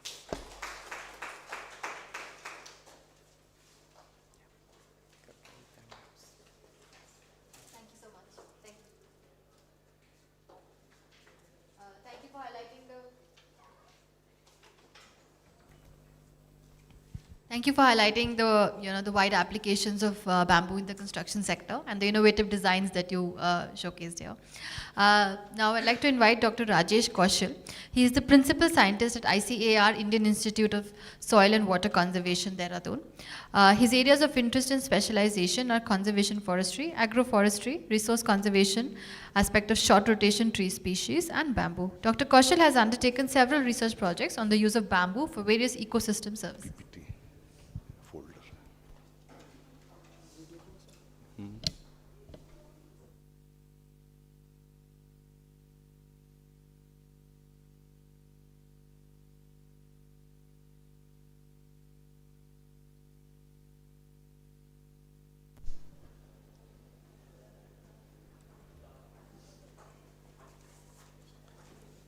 So very good evening to all the panelists and the participants. Probably this is the last lecture of this session, and I'll try to be very brief, and I'll be talking on bamboo for soil and water conservation. And I am from the institute which is working on soil and water conservation itself, and we are ICR Institute, Indian Council of Agriculture Research Institute. As we know that soil is one of the major factors which is responsible for the land degradation, and it is responsible for various on-site and off-site effects which is resulting in many kind of disaster. Many of the ancient civilizations, they have been vanished only due to soil erosion only. And if you see the status about 56% of the land degradation worldwide is accounted due to the water erosion, and in India, if we talk, about 68% of the land degradation is accounted due to soil erosion. And for soil, checking the soil erosion, soil conservation measures, they are very, very important.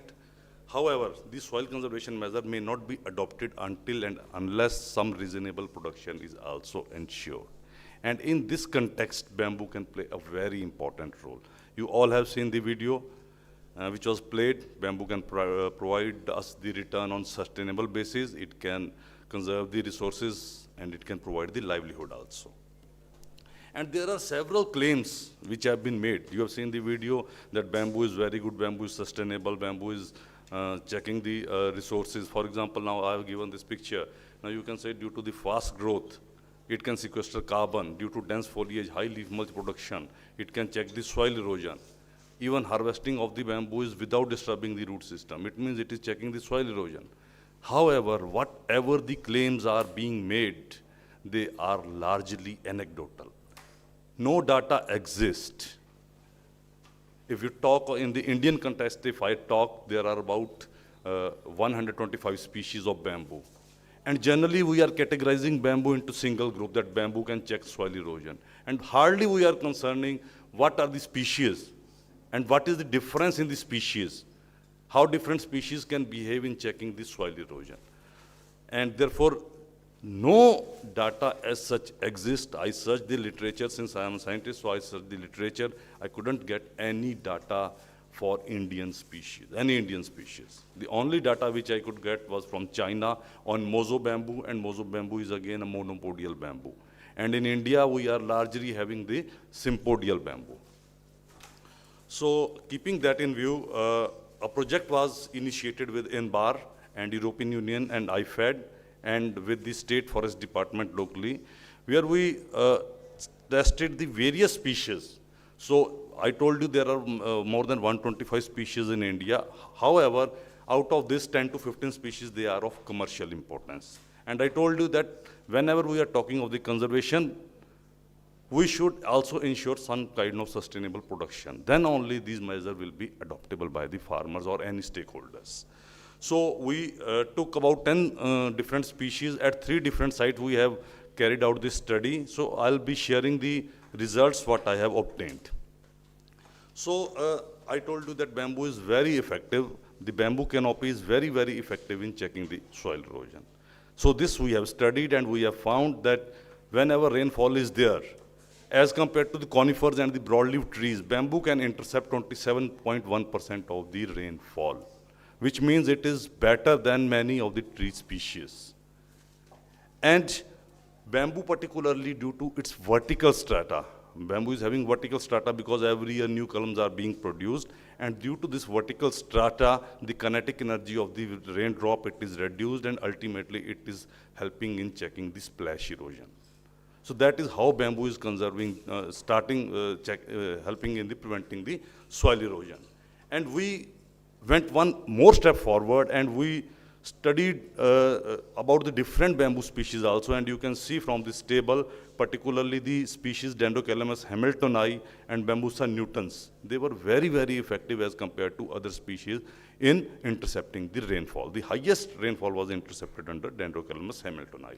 We also studied the runoff and soil loss. Our institute is only working on this, and we have already put some kind of monitoring devices there, and every year we are checking what is the runoff and what is the soil loss, and you can see the rainfall causing runoff event, they have been reduced in the last 4 years. It started with 1205, and now in 2022 it was 669 mm only. And if you see the number of the events, they were also reduced significantly under different bamboo species. It started from 24, and now this year, in the year 2022, there were only 10 events. And if you see the reduction in the soil loss, there was 27 to 56% reduction in the soil loss under the different bamboo species. And again, if you can see the difference in the species, Hamiltoni, this species is having the is preventing the highest soil loss. So in India, why I am saying, because in India there are only 2 species which are being mainly taken care by the forest department, that is Dendrocalamus strictus and Bambusa bamboos. 50% of the bamboo area in India is accounted only due to these two species. However, these two species are favored. Why? Because the seeds are easily available. And for other species, since you know that bamboo is a gregarious flowering, we are getting seed after a period of 60 years, 70 years, 80 years. And in some of the species, we are not even getting any kind of seed. So due to that, easily seed availability is there, so everybody is running after strictus and Bambusa bamboos. We are having other productive species also, so that should be taken care. So just I'll be talking of this also. And then we also studied the root distribution, particularly since roots, they are very, very important. Bamboo roots, they are fibrous in nature. And since the roots are fibrous, they can bind the soil particle very easily. And we categorize this root into coarse root and the fine roots. And particularly if you see bamboo, majority of the roots, they were fine roots in nature, which means that fine roots can bind the soil particle more as compared to the coarse root. Coarse roots are generally for providing the support. So now bamboo, now we can say that bamboo, due to more fine root, can bind soil more efficiently. And also we got from our data that about 70 to 84% of the total root mass, it was distributed in only 0 to 30 centimeter soil there. So all the roots, 85% of the roots, they were concentrated only in the 1 foot of the soil.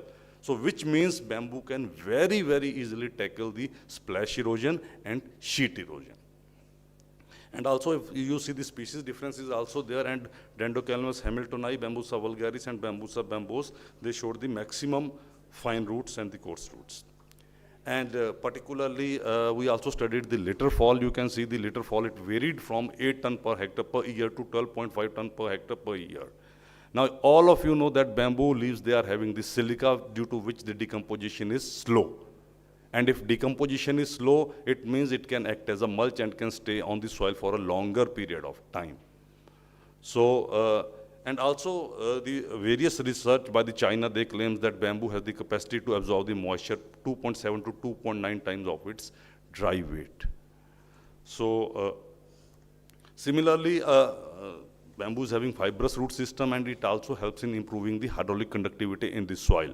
We studied this in 6-year-old plantation and 12-year-old plantation, and it was seen that in 6-year-old plantation, the hydraulic conductivity, it improved by 2 times, and in about 12-year-old plantation, particularly if you see the Dendrocalamus hamiltoni and Bambusa nutans, in both these species, the hydraulic conductivity, it increased by 2.75 times, just only due to the addition of more roots. So it means more is the hydraulic conductivity, it means more water entry will be into the ground. It means bamboo, particularly the hamiltonized species, can contribute in groundwater recharge also. So soil physico-chemical properties, particularly organic carbon, nitrogen, phosphorus, potassium, they also improved significantly under different bamboo species in 12-year-old plantation. Under 6-year-old plantation, no significant effect was observed. It means bamboo will take some time, because initially 5-6 years is just only to build the rhizome system. And this is also we have studied. I told you that conservation measure cannot be adopted until they can give some sustainable production. Now you can see this is the biomass of the different bamboo species, and the highest bamboo biomass it was observed in case of Bambusa vulgaris, and it was closely followed by Balgua and nutans. And then all this data we used for calculating the ecosystem services. We divided the ecosystem services into provisional services, regulating services, and supporting services. And all these regulating services, they were further classified on soil erosion, water conservation, climate regulation. Supporting services, we made it to nutrient cycling and nutrient retention. And all these parameters was used for developing a kind of index. And you can see from this data that particularly the species Dendrocalamus hamiltoni, it was ideal for soil erosion and water conservation, while Bambusa vulgaris, it was good for climate regulation and nutrient cycling, while for the supporting services, Bambusa balgua was found to be the best species. And what we are planting, we are only going after strictus and Bambusa bamboos due to easily availability of seeds. Now, this was all done at our research site. So we thought, why not to go to the field level also? We should validate our research in the field also. So we got to the forest department and we planted one experiment with these two species, Dendrocalamus strictus and Dendrocalamus hamiltoni. And we use different kind of soil water conservation measures. We use the different rectangular trenches, semicircular trenches, V-shaped trenches, and we also put a plot without trenches which was made mainly for the comparison of that.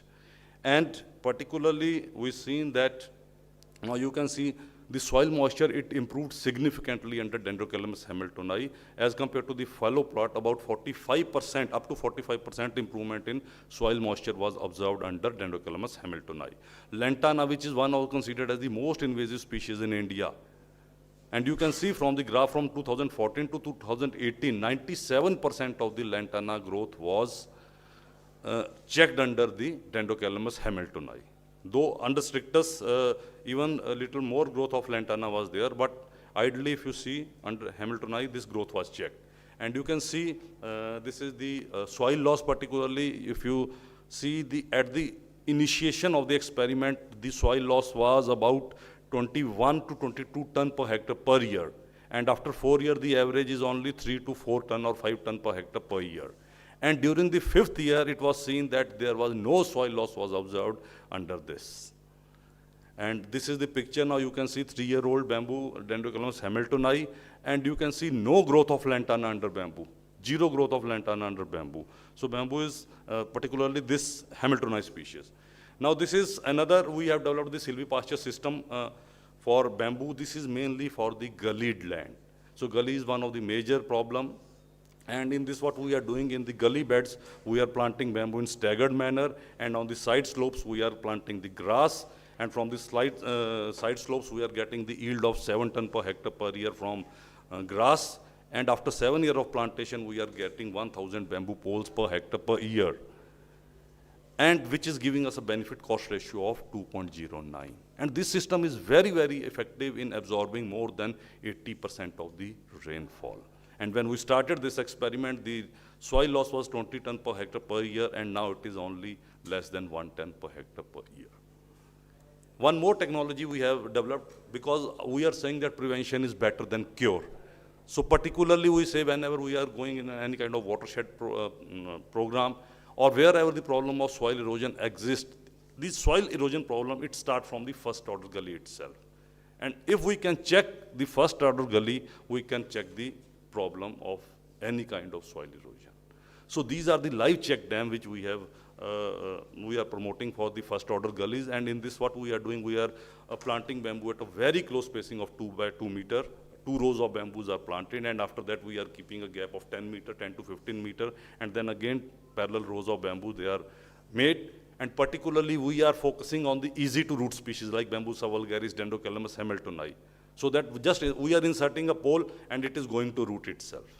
And again, it has been seen it can absorb more than 80% of the rainfall, and the runoff, soil loss and nutrient losses, they were reduced by 50 to 67%. And if you see the benefit cost ratio of this live check dams also, it is about 2. And one more this one. This is again, we have used these check dams. This is a low cost technology what we have developed for checking the soil erosion. Particularly in this, we are using the waste cement bags. We are just putting any kind of soil there, and then we are making a 3 row of these bags. And in between these check dams, we are planting the bamboo in a staggered manner.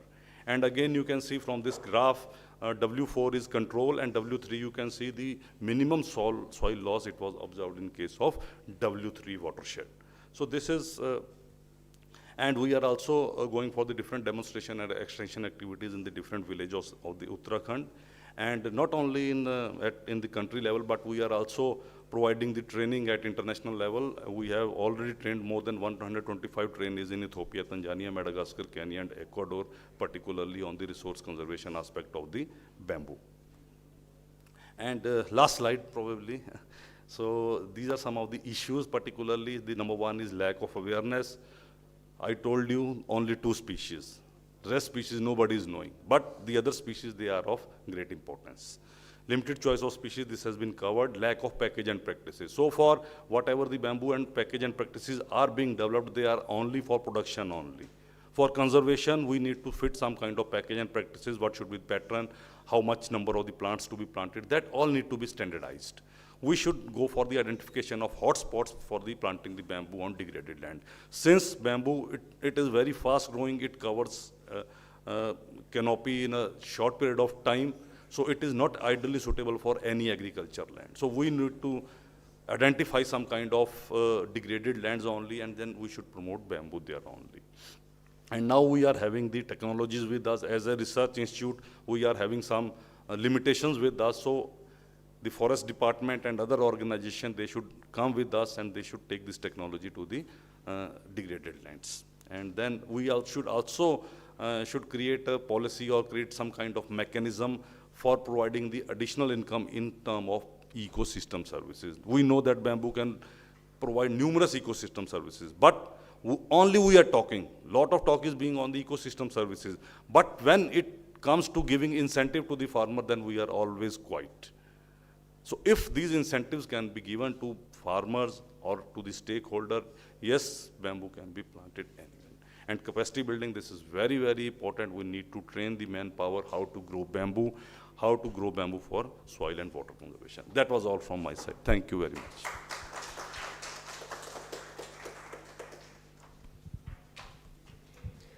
Thank you so much for that very informative session and all the great work that the Institute is carrying out. I would like to thank everybody on behalf of INBAR and GIZ. Thank everybody for their participation. A very thank you to the esteemed panelists that we have. We'd like to present a small token of appreciation to them. Sangeeta, would you like to?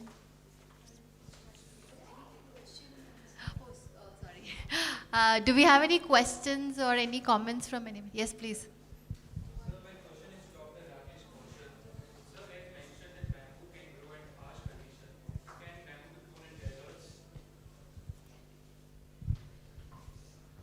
Actually, bamboo can grow throughout the country except the desert region. Particularly our Bikaner and Jaisalmer part, it cannot be grown in that part of the country, and in Kashmir also. There is no bamboo in Kashmir, except that everywhere bamboo can be grown.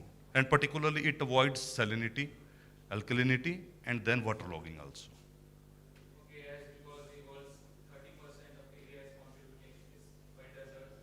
So if there is any chance we can convert that desert into an habitable area by any plants like? There are a number of plants. A lot of acacia species is there that are very suitable to the dry condition. Prosopis is there that is suitable for dry condition. Dalbergia, there are a number of species for desert region. क्योंकि सभी species एक जगह नहीं जा सकती. Bamboo is having little bit higher water requirement. That's why we are saying whenever you have to grow, go with some kind of soil moisture conservation measure. Because the requirement of water is little bit higher in case of bamboo. So much evergreen canopy is there. So water is required little bit. So in desert it cannot be grown. But yes, if the rainfall is more than 800 mm, it can be grown. Yes, please. Like the experiments that you have conducted in Uttarakhand, if the site is changed, will the results vary? Do you think that the results will be constant or it will? Definitely, madam, it will depend upon the soil condition, kind of the degradation. What is the kind of degradation there? So ultimately, we are having the now, that's why I am saying different package and practices need to be designed for different kind of degraded land. There are a number of degraded lands. So the results can vary. Surely the results can vary. Yes. Sir, I come from Biodiversity of India. I think I got a very interesting point that you told that bamboo can replace lantana. Yeah. That is very important, you know, because lantana is a very Invasive species, yes, yes, yes. So, you know, removing lantana is very difficult job. It doesn't go within 1 or 2 years. It takes years to do it. So how do you do it? It is very simple. Actually, what the forest department they are doing, they are planting Dendrocalamus strictus. The leaf of the Dendrocalamus strictus, they are very narrow. Light can easily penetrate. And lantana, what they require, it is light demander species. Wherever the seed dispersal will be there, it will start germinating. If there is already lantana, can we plant bamboo there and it is successful? Definitely, we have done it in the same way. It is simple method. You just cut the lantana, put the rhizome of bamboo. if it can be planted with the rhizome, because the establishment will be earlier. And particularly I am saying that species having broadleaf. Broadleaf means Hamiltoni is one of the species which can be grown there. You put Dendrocalamus Hamiltoni rhizomes there, maybe in 2 or 3 years you are going to get this success. The example is in front of you. We have done on the forest department land itself. It is in Mednipur. In Timli forest range, it is near to Ponta Sahib only. That you can go, any time you can go. But lantana has been eradicated there. The only thing is, because lantana needs light. If you cut the light, it is going to. Okay. Yeah, lantana is very big problem. Yes. Maybe we can take some collaborative project also in near future where we can work on this issue. I think that is wonderful. Yeah, man, please.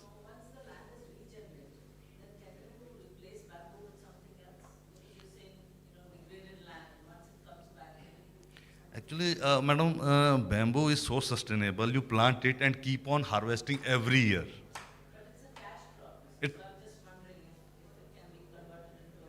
Yeah, it can be converted. That is not the problem. But again, if cash crop is that it can give more return than bamboo, then it is okay. But from agriculture point of view, I cannot see any crop which can compete with bamboo in giving the returns.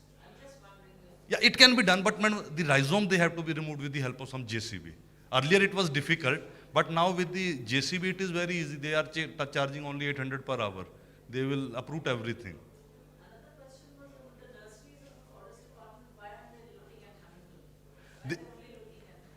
Actually, the seeds only the seeds are easily available, and the forest department, they are having targets, madam. We are not having targets. They are having targets. They have to produce 1 lakh nursery, 2 lakh nursery. And by cutting, they cannot go for 2 lakh nursery. So that is the only thing. That's why they are, easy thing is only propagated by seed only. But we are having commercial species with us. They should go with that. And we are doing now, last year also, this year I think we have taken about 250 hectare area with the farmers. Now, little bit it is coming now. It will take time, but definitely it is going to come. Yeah. Yeah. Yeah.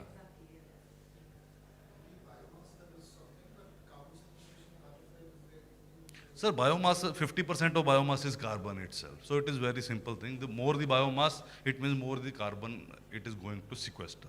But the main thing is, if you are going to sequester carbon, then you need not to harvest it. If you are harvesting, it means you are just taking the carbon and it is being locked in some kind of products.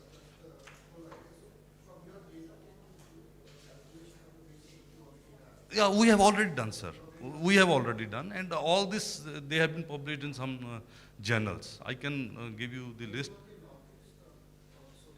Sir, this is work only done here in Dehradun and nearby areas, and Gujarat also we have done some work.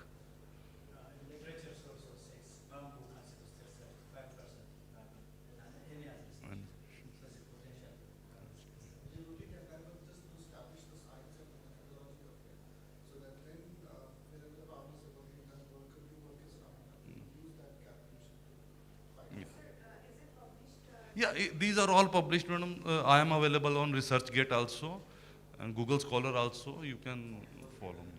Yeah, and in slides also I have given the references. All has been published in.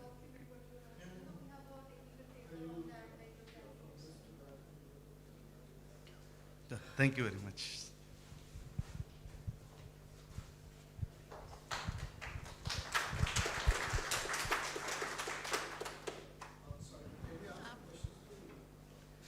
Yes, yes, please. I see that you have a lot of construction work which you have started on, but these are all low-cost houses. But have you done, let's say, the engineering structures within bamboo, or do you have any standards to that? Yes, a bamboo is part of culture, and these typologies consider these cultural parameters. In the minister, we have a methodology of participate design, and it is incorporated to design of building, of housing.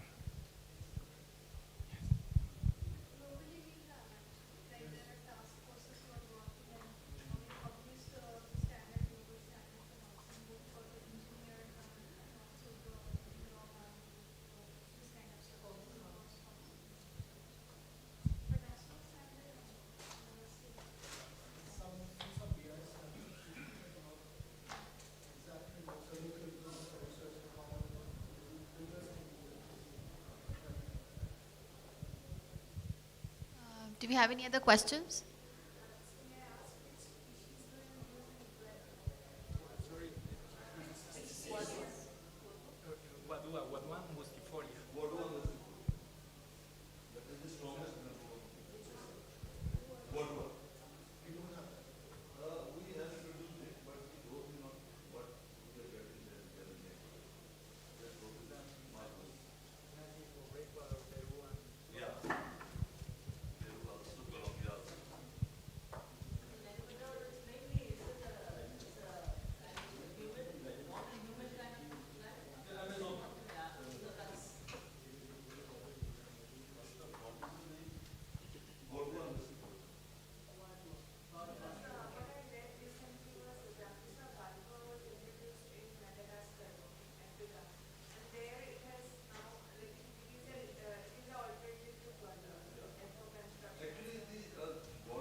actually, we are doing research nationally that will introduce species because bamboo is, has a diverse benefit.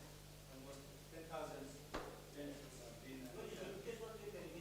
Yeah. So each of them have different uses, especially some of them are for science, for food, some of them are for furniture, some are for charcoal. So we need to diversify the benefit using bamboo for different purposes. So in that case, we are going to introduce research, test adaptability, then we can easily propagate it, make it. Then we can aggressively introduce utilization of that. Yes. So exotic species are very good quality.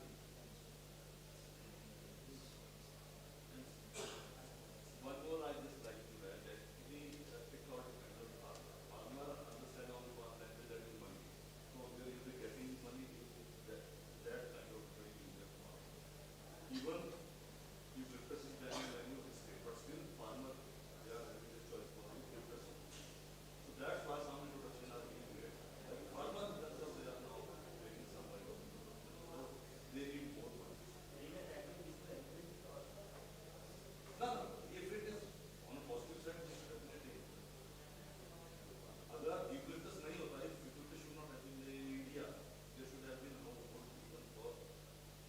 Basically, we need to introduce this basic objective of valuing any species from the economic perspective, from social and environmental. Even pine species, most of the pine species introduced in the India. Now we have become we are not technically trying to do. But today if you place the pine, if plant any other species there, they are not going to survive. Pine survive. On any kind of soil, without water, it can come. The only thing is we are not managing them properly. In our silvicultural plan, we are having a proper felling cycle process. Proper management practices are there, killing practices are there. Nobody is following that. Because green felling is bad, under the name of green felling, nothing can cut. And we are not scientific felling is not. That is the only question. Otherwise, with species there is no problem. Only the problem is we are not scientifically managing.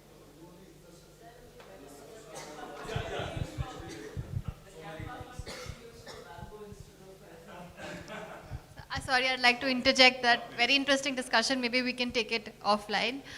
Thank you so much for that very participative discussion.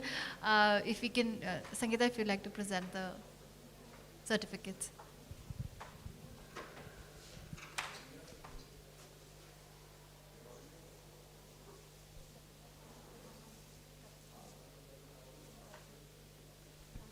Dr. Hamad? Yes. Yeah, good student. Take it. So I'm doing this on behalf of the government of Uttarakhand actually. From this side, the background.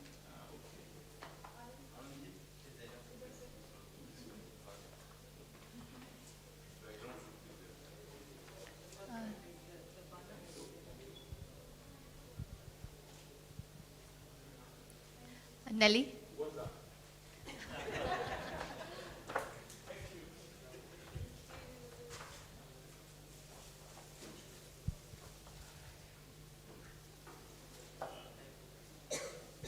Dr. Tesson?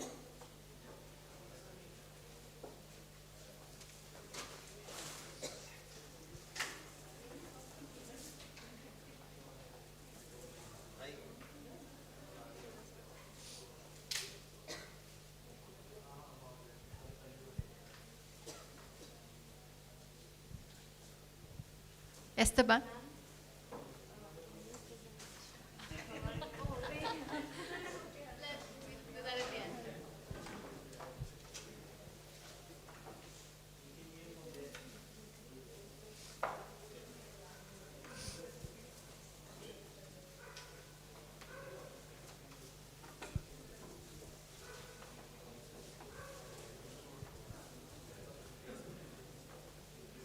Dr. Rajesh?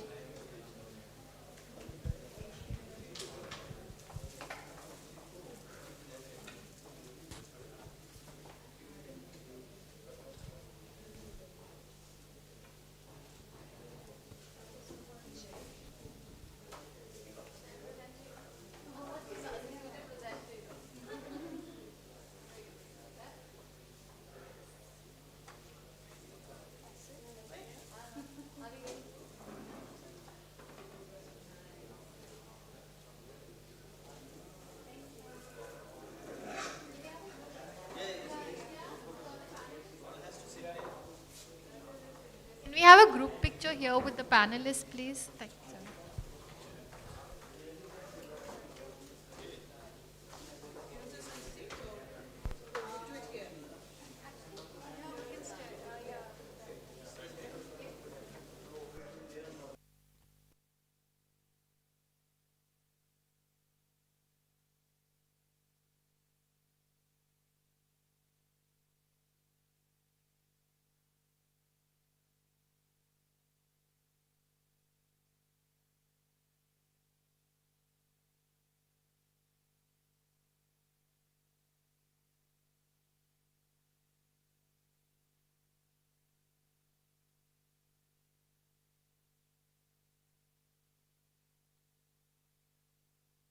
आदिकाल से उत्तराखंड की धरती विश्व को सही मार्ग दिखाती आ रही। कभी ऋषि मुनियों के ज्ञान से, कभी योग के प्रकाश से और कभी धर्म के विचार से। आज पूरा विश्व जलवायु परिवर्तन और ग्लोबल वार्मिंग से होने वाली आपदाओं से जूझ रहा है। तो उनसे लड़ने के सही मार्ग को खोजने के लिए